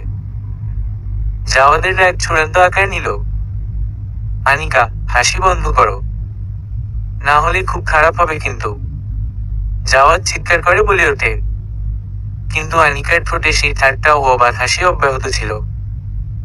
অবশেষে আনিকা আস্তে আস্তে ঠোঁট কামড়ে হাসি চেপে বলল, আচ্ছা বাবা, ঠিক আছে, আই অ্যাম সরি। আর হেসে ঝামেলা করবো না, প্রমিস। তবুও তার চোখের কোণে সেই চিরচেনা দুষ্টু হাসির ঝিলিক যে এখনো রয়ে গেছে তা জাওয়াদ ঠিকই বুঝতে পারছিল। জাওয়াদ এতটাই ক্ষিপ্ত হয়ে গেল যে মুখ ঘুরিয়ে ফেলল, নিজেকে কষ্ট করে নিয়ন্ত্রণ করল, না হলে হয়তো রাগের ঘোরে সত্যিই ওর গালে 2-4টা বসিয়ে দিত। জাওয়াদ ড্রাইভিং সিটে হেলান দিয়ে চোখ বন্ধ করে মনের ভেতর জমে থাকা উত্তেজনা প্রশমিত করার চেষ্টা করছিল। আর এই ফাঁকে আনিকা নিঃশব্দে গভীর কৌতূহলে তার প্রতিটি ভাবভঙ্গি খেয়াল করছিল। হঠাৎ জাওয়াদ চোখ খুলে তার দিকে তাকালো, গর্জন করে কিরমির করে বলে ওঠে, এই, কি দেখছো এভাবে আমার মুখের দিকে? আনিকা চোখ ছোট ছোট করে এসে বলল, দেখো, আমি কি দেখবো বা না দেখবো সেটা তো আমার একান্ত ব্যাপার। তোমার তাতে সমস্যা কেন হবে বলো তো? তবে যদি এতই জানতে চাও তাহলে বলি আমি কি দেখছি। এই বলে সে হঠাৎ হাত বাড়িয়ে জাওয়াদের গাড়িটা আলতো করে টেনে ধরল। জাওয়াদ হতবাক। এমন আচরণের জন্য প্রস্তুতি তার ছিল না। আসলে আনিকা মৃদু এসে বলল, তুমি এত কিউট যে তোমাকে না দেখে থাকা যায় না। শোনো, এটা একটা কনফেশন। তুমি যতই রেগে যাও, আমার সঙ্গে খারাপ ব্যবহার করো, তবুও তুমি আমার কিছুই করতে পারবে না, কারণ আমি তোমার ভালোবাসি। আর সেটা সেই দিন থেকেই, যেদিন তুমি প্রথমবার হৃদয়ের কথা স্বীকার করে আমাকে বিয়ে করতে অস্বীকৃতি জানিয়েছিলে। সেই সৎ সাহসেই আমি প্রেমে পড়েছিলাম তোমার। আমার জানা নেই এই অনুভূতিটা কবে শুরু হলো, কিভাবে হলো, আর কেন হলো, কিন্তু একদিন হঠাৎ করেই হয়ে গেল যাওয়ার। আমি নিজেই বুঝে উঠতে পারিনি সেই মুহূর্তে তোমার ভেতরে এমন কি দেখেছিলাম, যার টানে আমি নিজেকে আর রুখে রাখতে পারিনি। জানো, আমি নিশ্চিত একদিন ঠিক তুমিও এই একই অনুভব পাবে আমার প্রতি। এই জলে পোড়া রাগ, অভিমান সব ছেড়ে দাও। চলো এবার একটু সিরিয়াসলি ভাবি আমাদের এই সম্পর্কটা নিয়ে। যা হওয়ার ছিল তা তো হয়ে গেছে। এখন এসব নিয়ে পড়ে থেকে সময় নষ্ট করাটা বোকামি। আমি বিশ্বাস করি তুমি নিশ্চয়ই আমার কথাগুলো বুঝবে। অনুরূপ উচ্চারণে, গলা কাঁপিয়ে নয়, বরং চোখে চোখ রেখে নির্ভীকত সজীব এক বিশ্বাসের ভাষায় আনিকা তার মনের সব কথা বলে গেল। জাওয়াদ আবরার হতবাক হয়ে আনিকার মুখের দিকে তাকিয়ে রইল। সে কল্পনাও করেনি যে আনিকার মনে তার জন্য এমন কিছু জায়গা আছে। জাওয়াদের চোখ মুখে যেন প্রশ্ন জেগে উঠল। এত সহজে, এত খোলাখুলি, এত সত্যি কথা কেউ বলে দিতে পারে? আনিকার সেই নির্মল স্বীকারোক্তি, না কোনো দ্বিধা, না কোনো নাটকীয়তা, শুধু নিখাদ অনুভূতির বুননে বলা কিছু সত্য কথা। জাওয়াদ তখন ভাবছিল, এত অল্প সময় একসাথে কাটালেও এই মেয়ে এত গভীরভাবে আমাকে বুঝে গেছে। এবং শুধু বুঝে ওঠেই নয়, সেই অনিশ্চিত টালমাটাল সম্পর্কের জট খুলে তাকে এক স্থিরতা দিতে চায়। আনিকা, যাকে দেখতে একরোখা হাসি খুশি দুষ্টু স্বভাবের মেয়ে বলে মনে হতো, সে কতটা গভীর, পরিণত আর সংবেদনশীল, তা আজ জাওয়াদের সামনে পুরোটা উন্মোচিত হয়ে উঠল। নিঃসন্দেহে আনিকা ছিল এক বুদ্ধিমতী, বিচক্ষণ আর পরিণত মননের মেয়ে। সে অপেক্ষা করেনি ঠিক সময় এর জন্য, কারণ তার বিশ্বাস ছিল সম্পর্ককে ভাঙনের হাত থেকে বাঁচাতে হলে মনের কথা ঠিক সেই মুহূর্তেই বলে দিতে হয়, যখন বুকের ভিতরটা জ্বলে ওঠে। আর চুপ করে থাকলে পরে অনেক দেরি হয়ে যায়। আনিকা কোনো দ্বিধা পোষেনি, কোনো হেনা ভাবেনি। নিজের সমস্ত অনুভব অনুভূতি নির্দ্বিধায় জাওয়াদ আবরারকে জানিয়ে দিয়েছে। তার চোখের সামনে দাঁড়িয়ে এক এক করে ভালোবাসার সব পর্ত খুলে দিয়েছে সে। এমন সাহসী স্বীকারোক্তি তার কাছে নতুন ছিল, কিন্তু মুখে বলার পর যেন বুকের অনেক পুরনো বোঝা নেমে গিয়েছে। সে যেন হালকা হয়ে গিয়েছিল ভিতর থেকে। আর সেই মুহূর্তে জাওয়াদ আবরার থমকে গিয়েছিল। চোখের পলক ফেলতে ভুলে গিয়েছিল সে। সে যেন বিশ্বাসই করতে পারছিল না যে এই অসম্ভব সরলতা নিয়ে, এই ভয়হীন ভাষায় একজন মানুষ তাকে ভালোবেসে ফেলেছে। তাও সেই সময়ে যখন সে নিজেই নিজেকে আর মানুষ ভাবতে পারছিল না। কি বলবে বুঝে উঠতে পারেনি জাওয়াদ। কোনো তীক্ষ্ণ জবাব দিতে পারত হয়তো, কিন্তু কিভাবে? আনিকার কথার দৃঢ়তা, তার উচ্চারণে থাকা অচল সত্য এতটা নিখুঁত আর গভীর ছিল যে তা উপেক্ষা করা তার পক্ষেও সম্ভব হয়নি। জাওয়াদ কিছু বলল না, শুধু আনিকার মুখের দিকে তাকিয়ে রইল, এক দৃষ্টিতে, চোখে একটা স্বভাব ভাব আর প্রশ্নের কুয়াশা। আনিকা তখন একটু একটু করে স্বাভাবিক হয়ে উঠছিল। আর তখনই তার নিজের কথাগুলো মনে পড়ল। আল্লাহ, আমি এসব একেবারে বলে ফেললাম, বড্ড বেশি কিছু কি বলে ফেললাম। আনিকার মনে হলো যেন সে একটু বেশি আবেগে ভেসে গিয়েছিল। নিজের ঠোঁট কামড়ে নিজের দিকেই মুখ ফিরিয়ে নিল লজ্জায়।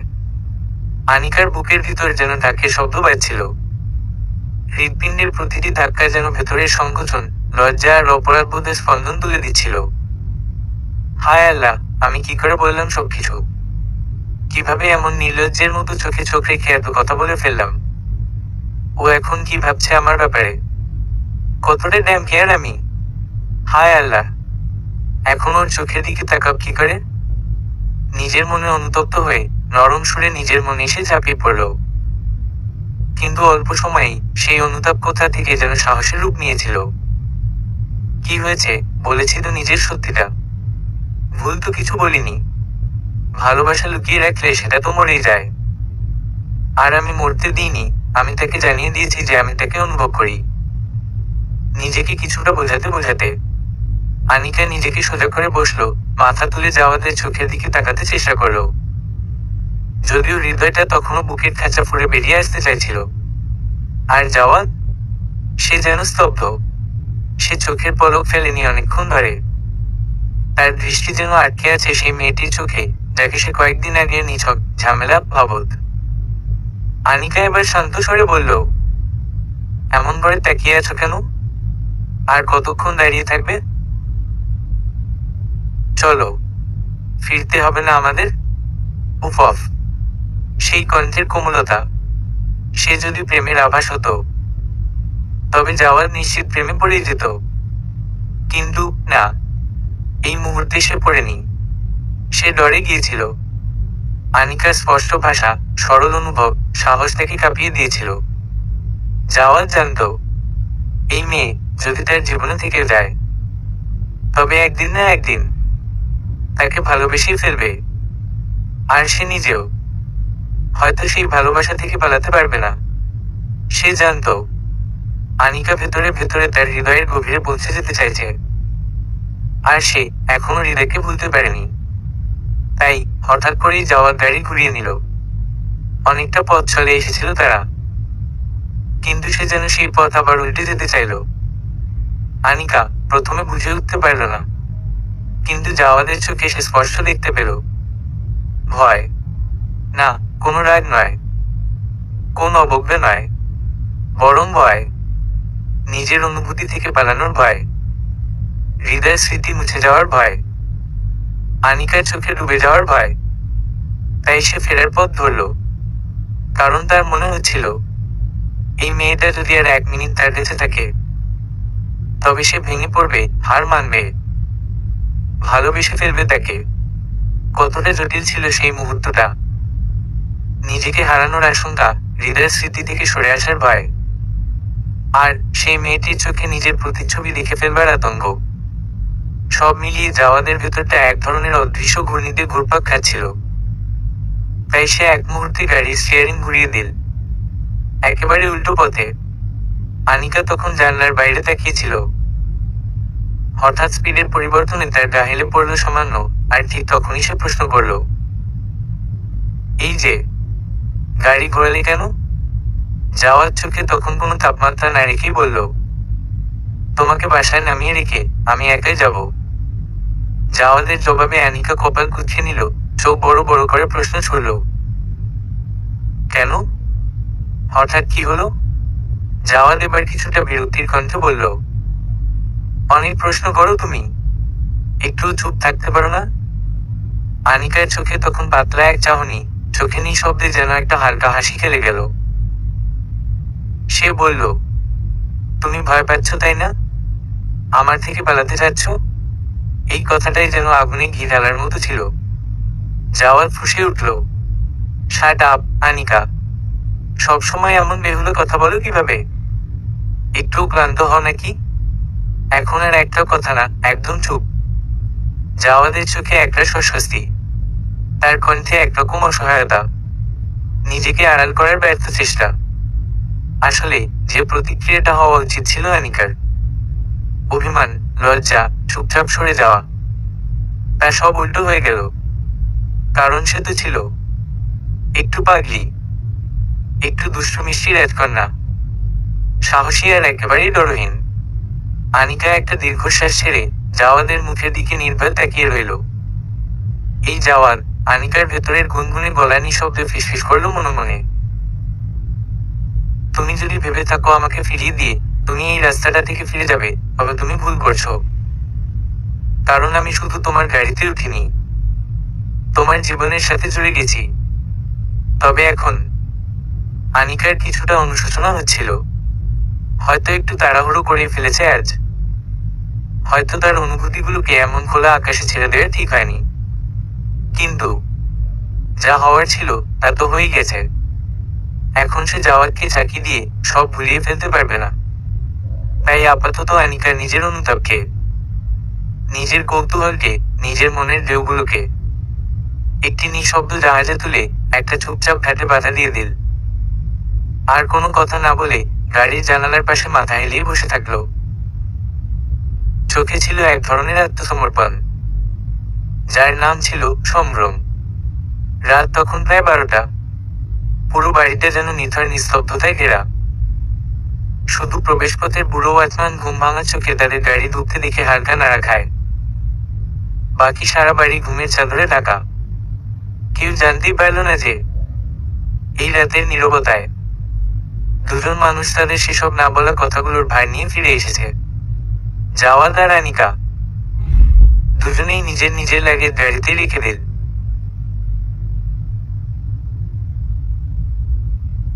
কারণ এই মুহূর্তে কোনো শারীরিক ঝামেলা তাদের জন্য বাড়তি বোঝা ছাড়া কিছুই ছিল না। জাওয়াদ, যার মুখে এতক্ষণ ছিল না চিলতে কথা, সেও আনিকার পেছনে পেছনে ধীর পায়ে চুপচাপ বাড়ির ভেতরে ঢুকে পড়লেন।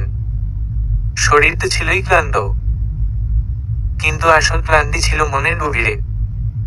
বহু হিসেব, বহু টানাপোড়েন, আর এক অদ্ভুত টান যা তাকে জানিয়ে দিচ্ছিল এই মেয়েটি যে একবার ভালোবেসে ফেলেছে সে সহজে পিছু হটবে না। জাওয়াদ ধীরে ধীরে পা ফেলছিল। এক একটা কদম যেন ক্লান্তি আর জটিলতার ভারে ভারাক্রান্ত। আর সে পা ফেলছিল আনিকার পেছনে পেছনে, যেন এক অদৃশ্য টানে সে বাধ্য। আনিকা যখন নিজের ঘরের দরজার সামনে এসে দাঁড়ালো, তখন নিঃশব্দে পার্স খুলে চাবি বের করলো। আর মুহূর্তেই দরজার ক্লিক। ভেতরে ঢুকে পড়লো তার পরিচিত শান্তির রাজ্যে। আজকের দিনটা যে কতটা কষ্টকর আর ক্লান্তিকর ছিল তা হয়তো সেই জানে। তাই ভিতরে ঢুকেই সে দ্রুত এসি চালালো। আর রাতের নিঃসঙ্গতার কুয়াশা কাটাতে নাইট ল্যাম্প জ্বালাল। হালকা একটা কমলা আলো ছড়িয়ে পড়লো ঘরের কোণে কোণে। অন্যদিকে জাওয়াদ ঘরে ঢুকেই এর এক মুহূর্ত দেরি করল না। সে যেন ধপ করে বিছানায় পড়ে গেল। আর নিঃশ্বাসে নিঃশ্বাসে ক্লান্ত শরীরটা একটু আরাম খুঁজছিল। জুতো পর্যন্ত খোলার মতো শক্তিও যেন অবশিষ্ট ছিল না তার মধ্যে। চোখের উপর বাহু রেখে সে নিঃশব্দে ক্লান্তির গভীরে হারিয়ে যেতে লাগলো। তার শরীরের প্রতিটা রন্ধ্রে যেন বলছিল, শান্তি চাই, নিঃশব্দে একটু ঘুম চাই। আনিকা এক ঝলক দেখে নিল জাওয়াদের এই ক্লান্তমাখা অবয়বকে। তারপর ধীর পায়ে হেঁটে গেল ওয়াশরুমে। হাত মুখ ধুয়ে চুলের মুঠো আলগা করলো। একটু ফ্রেশ হয়ে বিছানায় ফিরে এল। এরপর বিছানায় এসে জাওয়াদকে দেখে চমকে উঠল। এই এতটুকু সময় লোক ঘুমিয়ে পড়েছে। আহারে, ঘুমিয়ে গেছে। আর জুতোটা খুলতে মনে নেই সাহেবের। আনিকা মৃদু হাসল। ধীরে ধীরে এগিয়ে গিয়ে খুব যত্নে তার জুতো খুলে দিল। এক পা ঝুলেছিল সেটা তুলে বিছানায় রাখলো। তারপর চোখ রাখলো জাওয়াদের মুখে। ঘুমে অচেতন সে মানুষটা এখন যেন এক শান্ত শিশুর মতো লাগছিল।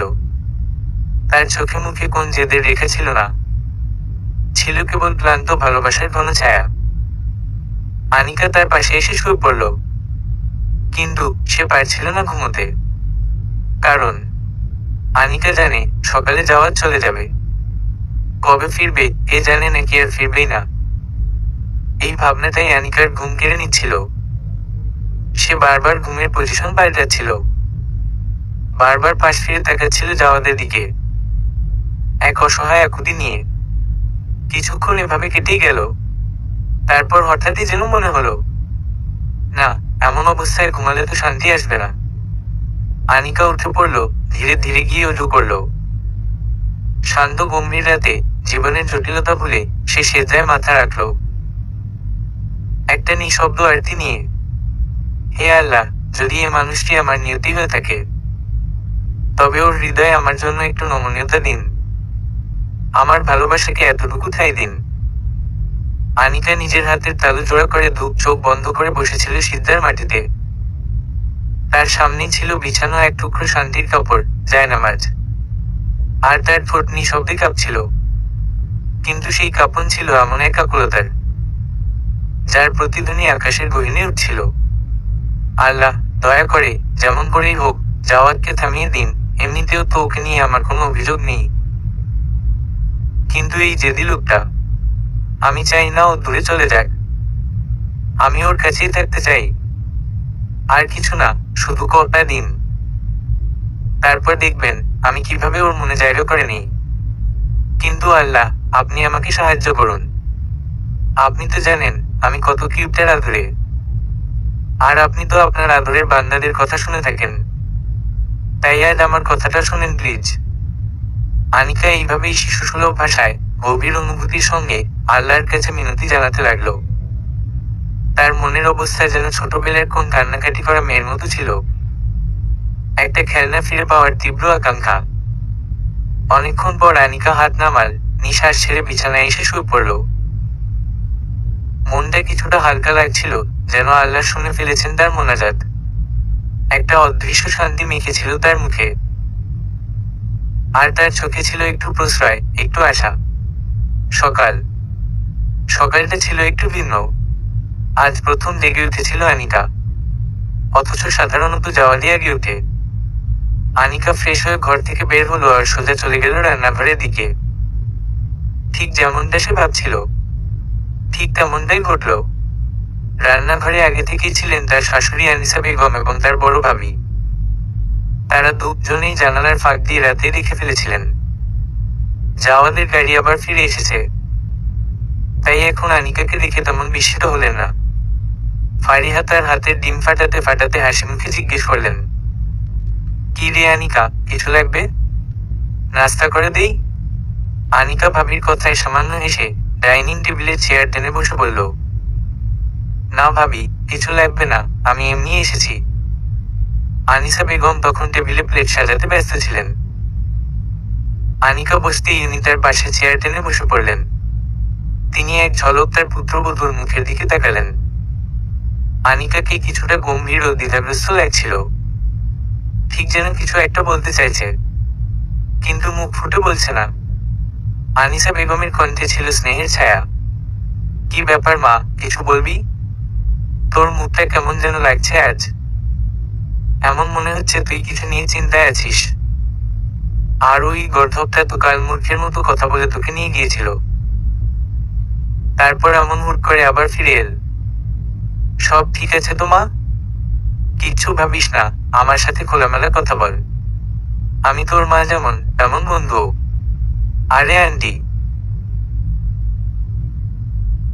একসাথে এত প্রশ্ন?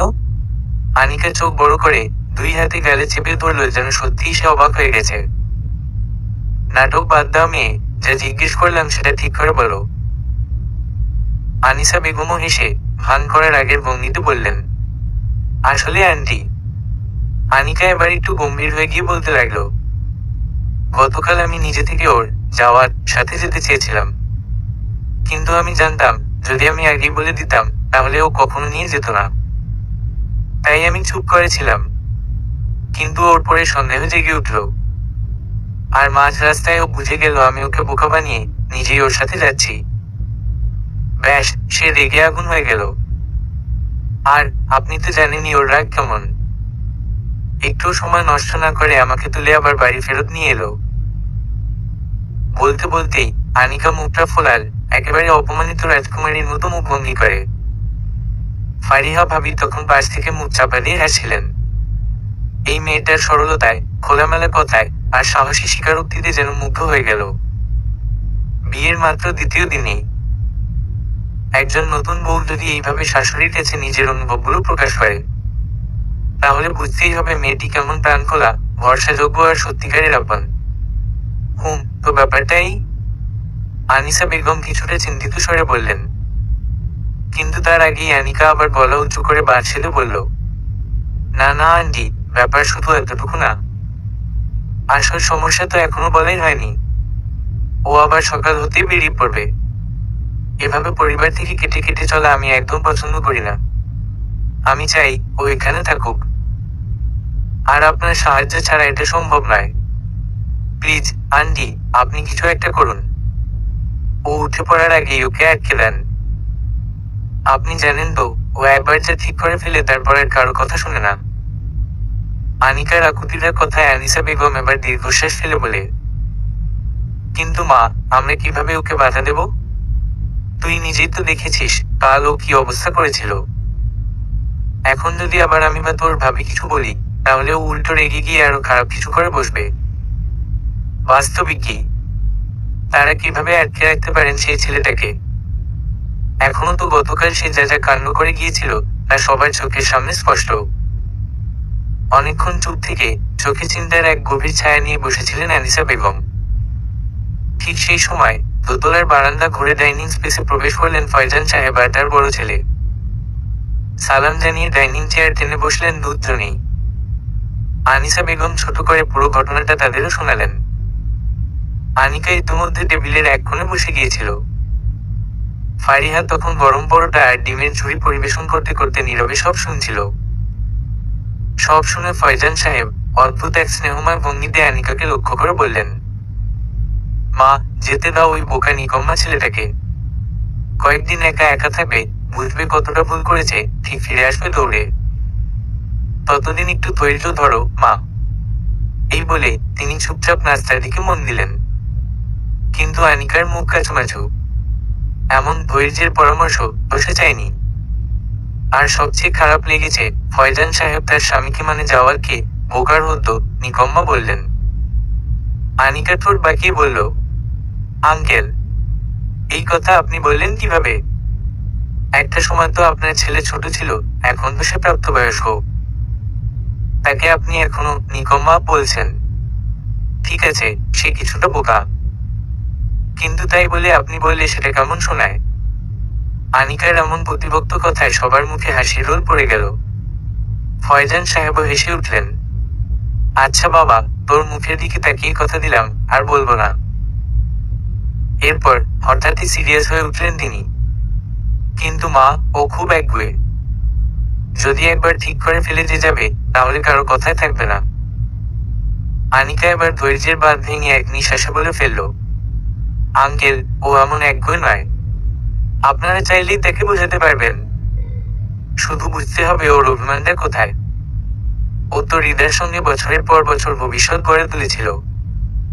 হঠাৎ করে আপনারা এসে সব উল্টো পাল্টে আমার হাতে তুলে দিলেন ওকে।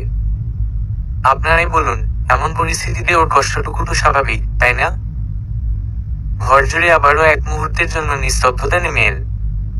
আনিকার চোখে ছিল অপার মমতা, কণ্ঠে ছিল বোঝানোর সারল্য আর ভাষায় ছিল এক নির্ভেজাল ভালোবাসার বার্তা। এই কথা বলার সময় সে কারো স্ত্রী ছিল, হয়তো, কিন্তু তার চোখে তখন সে জাওয়াদের পক্ষে দাঁড়ানো একজন প্রকৃত সাথী ছিল, যে চাইছে তার জীবনসঙ্গীর হৃদয় পৌঁছাতে, তার মান অভিমান, ব্যথা কষ্ট সব বুঝে নিতে। হায় রে মেয়ে, কি এমন জাদু করেছে আমার দার তোমার উপর? সকাল থেকে তো একটানা তার পক্ষে সওয়াল করে চলেছ। ফারিহা দুষ্টুমি করে খোঁচা দিয়ে বলল, যার জবাবে সবার মুখে হাসির রেখা ফুটে উঠল, আর আনিকা শুধু একটা কটমট করে তাকানো উপহার দিল। আনিকা মা, আমাদের হৃদয়ের সঙ্গে কোনো ব্যক্তিগত শত্রুতা ছিল না, আর আমরা তো কখনোই জাওয়াদের উপর জোর করে নিজেরা কিছু চাপিয়ে দিইনি। কিন্তু তুমি বুঝতে চেষ্টা করো, আমরা তার বাবা মা। আমরা চাই ওর ঘরটা টিকে থাকুক, ওর জীবনটা সুখের হোক। আমি নিজেই হৃদয়ের সঙ্গে দেখা করেছিলাম। বিশ্বাস করো, তাকে দেখে কোথা থেকে মনে হয়নি যে সে আমার ছেলের জীবনে সুখ আনতে পারবে। আনিসা বেগম বলা নামিয়ে একরকম আত্মপক্ষ সমর্থনের সুরে বললেন, হ্যাঁ হ্যাঁ, আমিও তো ঠিক সেটাই বলছি, আমার আদরের অ্যান্ডি। এইসব কথা একবার ওকে শান্তভাবে বোঝান তো। একটু আবেগের উপর চাপ দিন, একটু নাটকীয়তা মেশানো। ও একদমই সরল সোজা একটা ছেলে, ভেঙে পড়বে নিজেই। মানে একদমই জগা খিচুড়ি তৈরি হয়ে যাবে। সরল মনের মানুষ, আপনি বোঝালেই ঠিক বুঝবে। আনিকা আবারও যেন কোনো অনুভবের জোয়ারে ভেসে যেতে যেতে জাওয়াদের পক্ষেই কথা বলল। ঘরে উপস্থিত সবাই তার বারংবার যাওয়াদের পক্ষে ওকালতি দেখে কণ্ঠরোধ করে হাসছিল, কিন্তু পরিস্থিতির খাতিরে কেউ জোরে হাসি দিচ্ছিল না। সবাই শুধু চুপচাপ শুনছিল তার মুখ থেকে বেরোনো ধারাবাহিক যুক্তি প্রবাহ। আচ্ছা, ঠিক আছে। ওই নিকম্মা যদি আজ জেগে ওঠে, তবে কিছু একটা করবো আমরা। ফয়জান সাহেব মুচকি এসে বললেন, যেন ইচ্ছে করেই আনিকাকে একটু জ্বালানোর চেষ্টা করছেন। আবার বললেন, নিকম্মা। উফ আঙ্কেল। আনিকা এবার সত্যি সত্যিই মুখটা গম্ভীর করে ফেলল। ওরে বাবা। সরি। ভুলবশত মুখ ফসকে বেরিয়ে গেল। ফয়জান সাহেব হাসতে হাসতেই মিথ্যা ক্ষমা চাইলেন। ঠিক আছে, এখন আমি উঠি। যাওয়ার জেগে উঠলে তাকে আপনার কাছে পাঠিয়ে দেব। আনিকা খুশি মনে চেয়ার ছেড়ে উঠে দাঁড়ালো। আরে বাবা, নাস্তা তো করে যাও। ফারিহা তাকে থামানোর চেষ্টা করলো। না ভাবি, এখনো খিদে পায়নি। একটু পরে খাবো। আনিকা একেবারে নিষ্পাপ গলায় উত্তর দিল। আহা, বোঝই তো, মেম সাহেব জাওয়াদের সঙ্গে একসঙ্গে নাস্তা করতে চান। জাওয়াদের বড় ভাই মুখ টিপে এসে বললেন। আনিকা বিস্ময়ে চোখ বড় করে তাকালো, কিন্তু লাজুকভাবে কিছু বলার বদলে সে হাসি মুখে দাঁত বের করে গর্জে উঠল। হ্যাঁ জি, একদম ঠিক বলেছেন। এই বলে আনিকা ডাইনিং থেকে বেরিয়ে গেল। এরপর আনিকা নিজের ঘরে ঢুকে দেখে জাওয়াদ বিছানায় চোখ বন্ধ করে পড়ে আছে, মাঝে মাঝে একটু নড়ছে, মানে প্রায় জেগে গেছে। আনিকার চোখে আবারও সেই পুরনো দুশ্চিন্তা ভিড় করলো। যদি এখনই ব্যাগ গুছিয়ে চলে যায়, আমি আবার কি করে বুঝাবো তাকে? আনিকা নিজের উত্তেজনা আর দুশ্চিন্তাকে খানিকটা সামাল দিতে ঘরের ভেতরেই পায়চারি করতে লাগলো। তারপর একসময় বিছানার ধারে রাখা ড্রেসিং টেবিলের দিকে এগিয়ে গেল। সেখানে বসে হালকা করে মুখ ধুয়ে একটুখানি সাজগোজ করলো। খুব যত্ন করে চুলগুলো সিঁথিয়ে বাঁধলো, ওড়নাটা একটু সুন্দর মতো করে গুছিয়ে নিল। তারপর আয়নায় নিজেকে এক নজর দেখে হেসে ফেললো। এখন যেন সত্যিকারের নতুন বউয়ের মতো লাগছে নিজেকে। না হলে তো এতক্ষণ ধরে মুখে এমনি পানির ঝাপটা মেরে অগোছালোভাবেই ঘরে ঘুরে বেরিয়ে যাচ্ছিল সে। আনিকা নিজেকে গুছিয়ে নিয়ে যখন ঘুরে দাঁড়ালো, তখনই দেখে জাওয়াদ তার দিকে তাকিয়ে আছে, বিস্মিত চোখে, স্তব্ধ হয়ে। জাওয়াদ মাত্র কয়েক মিনিট আগেই জেগেছে। আর সেই সময় থেকে জাওয়াদ দেখতে পাচ্ছিল এই মেয়ে কখনো আয়নার সামনে পোজ নিচ্ছে, কখনো নিজের মুখে নিজের প্রশংসা করছে। এই দৃশ্য দেখে জাওয়াদের মনে একটাই কথা গুঞ্জন তুলল, কি আশ্চর্য এক প্রাণী এই মেয়ে। সাধারণত এমন পরিস্থিতিতে নতুন বউয়ের উচিত ছিল একটু লজ্জা পাওয়া, মাথা নিচু করা কিংবা গাল লাল হয়ে যাওয়া। কিন্তু এসব নিয়ম কানুনের ধারের মেয়ে তো সে নয়। আনিকা কোনো দ্বিধা না রেখেই এসে ফেলল। জেগে উঠেছ? তাহলে এবার উঠে ফ্রেশ হও, আমি তোমার জন্য নাস্তা নিয়ে আসি। বলো তো, নাস্তা এখানে করবে না বাইরে ডাইনিং এ? সে কেবল কথাই বলছে না, সে চলে যাচ্ছে নিজের পরিকল্পনা মতো। একেবারে নিজের মতো করে, একটু থেমে না থেকে, আত্মবিশ্বাসী কণ্ঠে। আনিকার প্রশ্নের ধরনে জাওয়াদ তো প্রায় মন প্রাণ হারাতে বসেছিল। আনিকাকে দেখে কোনোভাবেই মনে হয় না এমন মেয়ে কারোর জন্য ভাবতে পারে। অথচ সে ঠিক তাই করছিল। আনিকার সেই সহজ অথচ যত্নপূর্ণ ব্যবহার জাওয়াদের ভেতরে কোথাও গিয়ে গেঁথে বসেছিল নিঃশব্দে। এই ঘরেই দাও। জাওয়াদ চোখ নামিয়ে বলল, যেন তার চঞ্চল দৃষ্টির ধাক্কা থেকে নিজেকে বাঁচাতে চাইছে। তারপর ধীর পায়ে ওয়াশরুমের দিকে চলে গেল। আনিকা হেসে ফেলল। তার চোখে মুখে মজার ছল ছিল, কিন্তু অন্তরে ছিল এক অদ্ভুত প্রশান্তি। সে নিজের মতো করে তার নরম হাতে ট্রে সাজিয়ে সযত্নে নাস্তা নিয়ে ফিরে এল। দুজনেই এখন মুখোমুখি বসে নাস্তা করছিল। আনিকা পুরোপুরি স্বস্তির সঙ্গে পরোটার টুকরো তুলছিল মুখে, তার চোখে মুখে ছিল ছুটির সকালের মতো হালকা আনন্দ। কিন্তু জাওয়াদ, তার মধ্যে এক ধরনের অস্বস্তি, এক অজানা দ্বিধা। সে আনিকার মুখের দিকে তাকাচ্ছিল বারবার, কিন্তু দ্রুত চোখ ফিরিয়ে নিচ্ছিল, যেন নিজের মনেই ধরা না পড়ে যায়। এই মেয়েটিকে তো সে কখনো ভালো করে দেখেনি, কিন্তু আজ এভাবে কাছ থেকে দেখা। কথায়, আচরণে, আন্তরিকতার পড়তে পড়তে একটা অনুভব মাথা চাড়া দিচ্ছিল। কিন্তু না, তার ভেতরের কণ্ঠ তখনই তাকে থামালো। না, ভুল ভাবছিস তুই। এটা স্রেফ একজন মানুষকে একটু ভালো লাগা, আর কিছু নয়। জাওয়াদ নিজের মন দিয়ে এক ধমকে চুপ করিয়ে আবার নাস্তার দিকে মন দিল। দুজনেই তখন নাস্তা শেষ করেছে। আনিকা প্লেটগুলো কিচেনে রেখে আবার রুমে ফিরে এল। আনিকা ফিরে এসে দেখে জাওয়াদ তখন ড্রেসিং টেবিলের সামনে দাঁড়িয়ে পারফিউম স্প্রে করছে। আনিকা তখন হিংসে ভরা চোখে তার প্রতিটি প্রস্তুতি লক্ষ্য করছিল। আনিকার বুকের ভেতরটায় যেন ধকধক করে জ্বলছিল। জাওয়াদ এমন ভাব দেখাচ্ছিল যেন এই ঘরের আর এই মেয়েটার কোনো অস্তিত্বই তার কাছে নেই। আর ঠিক এই উদাসীনতা আনিকার সমস্ত ধৈর্য ছিন্ন ভিন্ন করে দিচ্ছিল। জাওয়াদ প্রায় পুরোপুরি তৈরি, আর মাত্র এক ধাপ, মানে বিদায় নেওয়া বাকি। আনিকা আর সহ্য করতে পারল না। সে নিজেই এগিয়ে গিয়ে জাওয়াদের সামনে দাঁড়ালো। জাওয়াদ তো অবাক, এমন আচমকা সামনে এসে দাঁড়ানো দেখে সে কিছুটা থমকাল ঠিকই, কিন্তু পর মুহূর্তেই নিজেকে গুছিয়ে নিল। জাওয়াদ আনিকার চোখে চোখ রেখে রুক্ষ গলায় বলল, কি হয়েছে? এভাবে সামনে এসে দাঁড়ালে কেন? কোনো সমস্যা? আনিকা তার চোখের দিকে তাকিয়ে নরম অথচ সোজাসাপটা প্রশ্ন ছুড়ল, তুমি কি সত্যিই চলে যাচ্ছ? তার কণ্ঠে একটা সত্তরের মতো প্রার্থনা ছিল। শুধু একটা না শুনলেই যেন তার প্রাণ বাঁচে। কিন্তু জাওয়াদ তো নিজের সিদ্ধান্তে অটল। সে চোখ সরিয়ে নিয়ে কাঁধ ঝাঁকিয়ে বলল, হ্যাঁ। আনিকার মুখটা শক্ত হয়ে গেল। সে রাগে দাঁত চেপে বলল, তুমি খুবই অভদ্র। নিজের ঘর, নিজের এত সুন্দর বউ, আর এই পরিবার, সবকিছু ছেড়ে কি খুঁজতে যাচ্ছ তুমি? ভাড়া বাসায় একা থেকে কিভাবে? জাওয়াদ আনিকার এমন রাগ ক্ষোভ উপেক্ষা করে ঠান্ডা কিন্তু কড়া গলায় বলল, ও প্লিজ আনিকা, আমার সঙ্গে কথা বলার আগে নিজের টোন একটু ঠিক করো। আমি কারো উচ্চস্বরের কথা সহ্য করতে পারি না। কিন্তু আনিকা তো থেমে যাবার মানুষ নয়। সে এইসব ছোটখাটো কথায় চুপ করে থাকা মানুষের দলে নয়।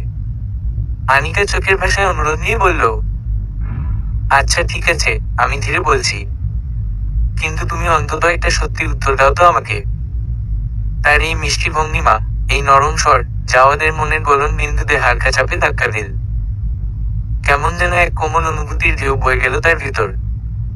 জাওয়াদের মনে পড়ে গেল, হৃদার সঙ্গে এত বছর সম্পর্ক ছিল, অথচ হৃদা কখনো এমনভাবে, এমন আন্তরিকতার সঙ্গে তার কোনো কথাই রাজি হয়নি। সবসময় সে নিজের মতো ছিল, তবুও সে হৃদার পেছনে পাগলের মতো ছুটে বেরিয়েছে। কিন্তু এই মেয়েটি, আনিকা, যে কিনা জাওয়াদের এমন নির্লজ্জ এড়িয়ে চলার পরে একটু রাগ করেনি, উল্টো তার কথায় চুপচাপ মেনে নিচ্ছিল, যেন সে তার আদেশ মানা ছাড়া কিছু জানে না। জাওয়াদ চোখ সরিয়ে নিয়ে আনিকার দিকে না তাকিয়ে একটু থেমে থেমে বলল, কি উত্তর দেব আমি? তুমি জানো না আমার পরিবার আমার সাথে কি করেছে? বাবা আমাকে সাফ জানিয়ে দিয়েছিল, হৃদাকে যদি বিয়ে করি তবে সম্পত্তি থেকে একেবারে বাদ পড়ব। তারা আমার উপর জোর করে তাদের সিদ্ধান্ত চাপিয়ে দিয়েছে। আমি মেনে নিয়েছি, হারিয়েছি আমার ভালোবাসাকে। আর এখন আমি এখানে থেকে কি করব? কেন থাকবো?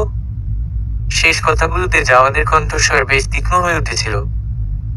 আনিকা ধীরে ধীরে এগিয়ে এলো, তার গলার স্বর নরম হলেও চোখে ছিল দৃঢ়তা। শান্ত হও জাওয়াদ, তুমি কি নিজের মা বাবার ভালোবাসায় সন্দেহ করো? তারা নিশ্চয়ই ভেবেচিন্তেই সিদ্ধান্ত নিয়েছেন। তুমি অহেতুক এত দুঃখী আর রাগ হয়ে আছো। আচ্ছা থাক, আমি আর কিছু বলবো না। তুমি যা খুশি করো, যেখানে খুশি যাও।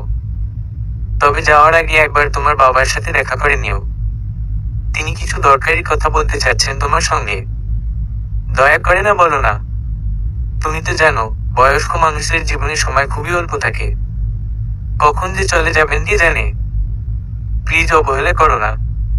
শেষ কথাগুলো বলে আনিকা নিজেই কণ্ঠে কষ্ট এনে ফেলল। যেন এই কথাগুলো এক ধরনের বিদায়ের সুর টেনে আনছিল। জাওয়াদ তো ঠিক করে উপেক্ষা করতেই চেয়েছিল আনিকার সব কথা, কিন্তু এই কম সময় বাকি কথাটা শুনে জাওয়াদ একেবারে থমকে গেল। তারপর আচমকাই ঘুরে দাঁড়িয়ে রেগে গিয়ে বলল, কথা বলার সময় একটু তো মাথা খাটাও। আর যদি তোমার মুখ থেকে কারো মরার কথা শুনি, তাহলে কিন্তু খুব খারাপ হবে। এই বলে জাওয়াদ তীব্র দৃষ্টিতে তাকিয়ে দরজা ঠেলে বেরিয়ে গেল। চলে গেল সোজা বাবার কাছে। আর পেছনে থেকে গেল আনিকা, চুপচাপ বিছানায় বসে।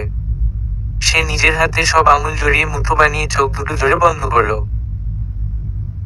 আর নিঃশব্দে আবারও সেই চিরচেনা প্রার্থনা শুরু করল, হে আল্লাহ, অনুগ্রহ করে আঙ্কেলকে সফল করে দিন আজকের মিশনে। আল্লাহ, প্লিজ এই বোকাটাকে এখনই কোথাও যেতে দেবেন না।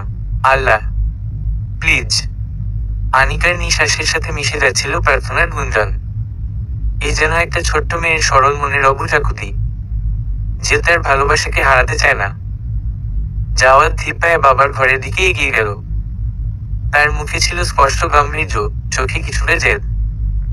ঘরে ঢুকে দেখল ফাইজান সাহেব চেয়ার টেনে বারান্দার দিকে তাকিয়ে চুপচাপ বসে আছেন। জাওয়াদ থমকে দাঁড়িয়ে সোজাসাপটা বলল, আপনি ডেকেছিলেন? গলা ছিল রুক্ষ, কণ্ঠে ছিল একরাশ নিরাসক্তি। ফাইজান সাহেব ধীরে ধীরে ঘুরে তাকালেন। আস্তে করে বললেন, হ্যাঁ ডেকেছিলাম। এসো, বসো এখানে আমার পাশে। অথচ এই সুরের কথা বলা তার বাবার স্বভাবের একদম বিপরীত ছিল। জাওয়াদ অবাক হয়ে চুপচাপ দাঁড়িয়ে রইল। তার বাবার এই কোমলতা সে বহু বছর পর দেখল। যে মানুষ প্রতিটি কথায় ধমক দেয়, আজ যেন কথার সুরে এক প্রকার আদর মিশে আছে। তার বিস্ময় অমূলক ছিল না। জাওয়াদ জানত, যদি আনিকা বিশেষ অনুরোধ না করত, তবে ফাইজান সাহেব এত তার স্বভাবের মতোই কঠোর ও ঝাঁঝালো থাকতেন। তবু জাওয়াদ সেখানে এসে বসল, কিন্তু নিজের মন থেকে রাগ আর অসন্তোষ দূর করতে পারছিল না। তার বাবার কথা মন দিয়ে শোনার মানসিকতা তখন তার ছিল না। আনিকার কথা মতো ফাইজান সাহেব যতটুকু পারেন ততটুকু ভালোবাসা আর মমতায় জাওয়াদকে বুঝিয়ে বললেন। ঠিক সেই সময় আনিসা বেগমও হাজির হলেন। তিনি আবার সবাই যে কথাগুলো বারবার জাওয়াদকে বোঝানোর চেষ্টা করছিল, সেগুলো আবার বললেন। তবু জাওয়াদের মন ছিল একদম অবিচল। সে পুনরায় বলল, আমি কি করব এখন এসব কথা দিয়ে? আমি কিভাবে বিশ্বাস করব যে আপনারা আমার ভালোবাসাকে কেড়ে নিয়ে আমার জন্য ভালো করেছেন? আপনি আমার ভালোবাসাকে শেষ করে আমার জন্য কি ভালো করেছেন? ফাইজান সাহেবের মনে মনে ইচ্ছা করছিল জাওয়াদের এই উগড়ো কথা শুনে পায়ের চপ্পল ছুঁড়ে মারতে। কিন্তু করলেন কি? না, বৌমার কথা ভেবে শান্ত থাকলেন, কারণ আনিকার শর্ত ছিল তার স্বামীকে কোনোভাবেই নির্যাতন করা যাবে না। সেই জন্য ধৈর্য ধরে সহিষ্ণু স্বরে বললেন ফাইজান সাহেব, শোনা, আসল কথা হলো ওই মেয়ে ছিল না তোর ভাগ্যে। তোর এত ভালোবাসা থাকলে নিজের সম্পদ দিয়ে ওকে বাঁচাতি। জাওয়াদ তার বাবার কথায় কটাক্ষ করে বলল, কিভাবে বাঁচাতাম? আপনি তো নিজেই বলেছিলেন আমি দেখবো ওর বাড়ির লোক কিভাবে জোরপূর্বক বিয়ে করাই। তো বেটা, এখন সব দোষ তো শুধু আমাদেরই, তাই না? ধরো আমরা দোষী, তবুও যদি সে মেয়েটা সত্যিকার অর্থে তোমায় ভালোবাসতো, তাহলে সে তোমার পাশে দাঁড়াতো।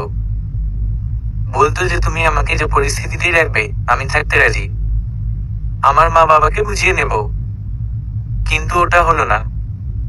যখন সে শুনেছে তোমাকে সম্পত্তি থেকে বঞ্চিত করা হয়েছে, আর তখন সে তোমাকে অস্বীকার করিয়ে দিতে আনিকার পেছনে লাগিয়ে দিয়েছে, তোমার মা বাবাকে ছোট করে দেখিয়েছে। বলো তো, এমন মেয়ের পেছনে ছুটেছ যার সামনে আমাদের কোনো মর্যাদা নেই। ওদের কাছে শুধু টাকা সম্পদের হিসাব নিকাশ আছে। ফয়জান সাহেবের কথার পিঠে জাওয়াদের কিছু বলার ছিল না। সত্যি কথা সামনে এসে দাঁড়িয়েছিল। এখন সে কি করবে? মেনে নেবে নাকি অস্বীকার করবে? তার জন্য কোনো সুযোগ বাকি ছিল না। তবুও জাওয়াদ এমন এক কঠিন ভঙ্গিতে ছিল যেন কিছুই হয়নি। তার এই অবিচল মনোভাব দেখে তার মা বাবা শেষ চেষ্টা হিসেবে ইমোশনাল ব্ল্যাকমেইলিং শুরু করলো। মরার কথা, চোখে জল, আর কিছু ছোট ছোট ছল চাতুরির সাহায্যে তাকে আটকে রাখার চেষ্টা করলো। এবার তারা আংশিক সফলও হলো। জাওয়াদের তাদের কথায় মন ধরতে শুরু করলো। ঘর ছাড়ার অনুরোধে বিশেষ কোনো প্রতিক্রিয়া না দিয়ে সে কিছুটা সময় চাইল নতুন সিদ্ধান্ত নেওয়ার জন্য। তারপর উঠে নিজ কক্ষে চলে গেল। যাওয়ার রুমে এসে দেখলো আনিকা চোখ মুছে বসে আছে, আর নিজের সাথে কি যেন বলছিল। আসলে আনিকা দোয়া করছিল, কিন্তু জাওয়াদ তা বুঝতে পারল না। আনিকার এমন কাণ্ড দেখে জাওয়াদ অবাক হয়ে জিজ্ঞেস করলো, এটা কি করছো? আনিকা মাথা তুলে জাওয়াদের দিকে তাকিয়ে গভীর চোখে চোখ রেখে বলল, তোমায় কেন বলবো? আনিকার এমন ভঙ্গি দেখে জাওয়াদের কৌতূহল বাড়ল, কিন্তু সে আর কিছু বলল না। জাওয়াদের এমন নির্লিপ্ততা দেখে আনিকা মনে মনে বলল, এই লোকটা একটু জোর করে আবার যদি জিজ্ঞেস করতো তাহলে কি হতো? অসভ্য। সঙ্গে সঙ্গে আনিকার মুখে সেই ভাব প্রকাশ করলো এবং জাওয়াদের দিকে ছটে গিয়ে চেয়ে রইল। জাওয়াদ হয়তো ইতিমধ্যেই সব বুঝে ফেলেছিল। এক ক্ষণস্থায়ী হাসির ছাপ দেখা গেল, তবে তা খুব সহজেই সে গোপন করল। জাওয়াদের কাছে আনিকা এক অদ্ভুত মায়াবী ছায়ার মতো, এমন এক মেয়ে যে শত্রুদেরও নিজের কবজায় আনতে পারে। আর জাওয়াদের জন্য সে শুধু প্রিয়তমা নয়, একাধারে প্রেরণার উৎস। জাওয়াদ আবার ফোনে মনোনিবেশ করলো, কিন্তু একটা মেইলে নজর পড়তেই তার দৃষ্টি আটকে গেল।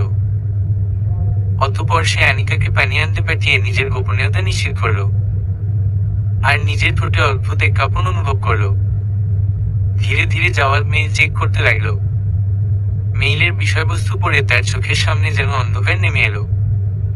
একটি কোম্পানি থেকে আসা চিঠিতে লেখা ছিল, 4 দিন আগে যে নিয়োগপত্র পাঠানো হয়েছে সেটি ভুলক্রমে আপনার নামে পাঠানো হয়েছে। আসলে তা অন্য কারোর জন্য ছিল। এ ভুলের জন্য আমরা ক্ষমা প্রার্থী। জাওয়াদ স্তব্ধ হয়ে তাকিয়ে রইল, যেন তার সব স্বপ্ন এক মুহূর্তেই ভেঙে চুরমার হয়ে গেল। এই চাকরির জন্য, যার কারণে জাওয়াদ ঘর দৌড় ছেড়ে যাওয়ার সিদ্ধান্ত নিয়েছিল, সেই চাকরিটা তার আসলে মেলেনি। ধন্যবাদ যে সে এখনো যাত্রা শুরু করেনি, নইলে একটাই ভাবনা হতো, কি করব এই শহরে। জাওয়াদের তৎক্ষণাৎ ঘর ছেড়ে যাওয়া মানে হতো এক অজানা পথে একাকী হারা, যেখানে তার সঞ্চিত অর্থ কতদিন আর তাকে বাঁচিয়ে রাখত। জাওয়াদের হৃদয় ভেঙে গেল, অথচ ধীরে ধীরে সে নিজেকে বোঝাতে লাগল, ভাগ্য ভালো যে এখনো সময় পেয়েছি। এখন জাওয়াদ ভাবছে এই সিদ্ধান্ত বদলাতে হবে। নিজেকে, পরিবারকে খুশি রাখতে হবে। এখনকার মতো এখান থেকে চলে যাওয়া অর্থহীন। তাদের ভালোবাসা, আনিকার মমতা এবং পরিবারের কথা ভেবে সে ভাবল, এবার ঘরে ফিরে যাওয়াই শ্রেয়। হৃদয় যদি না হয় তাহলে হবে না, কিন্তু আমি আর কতদিন অকারণে ছটফট করব। জাওয়াদ মন থেকে বলল, আরো কতদিন মন খারাপ করে থাকতে হবে। জাওয়াদ নিজের মনে উচ্চারণ করল,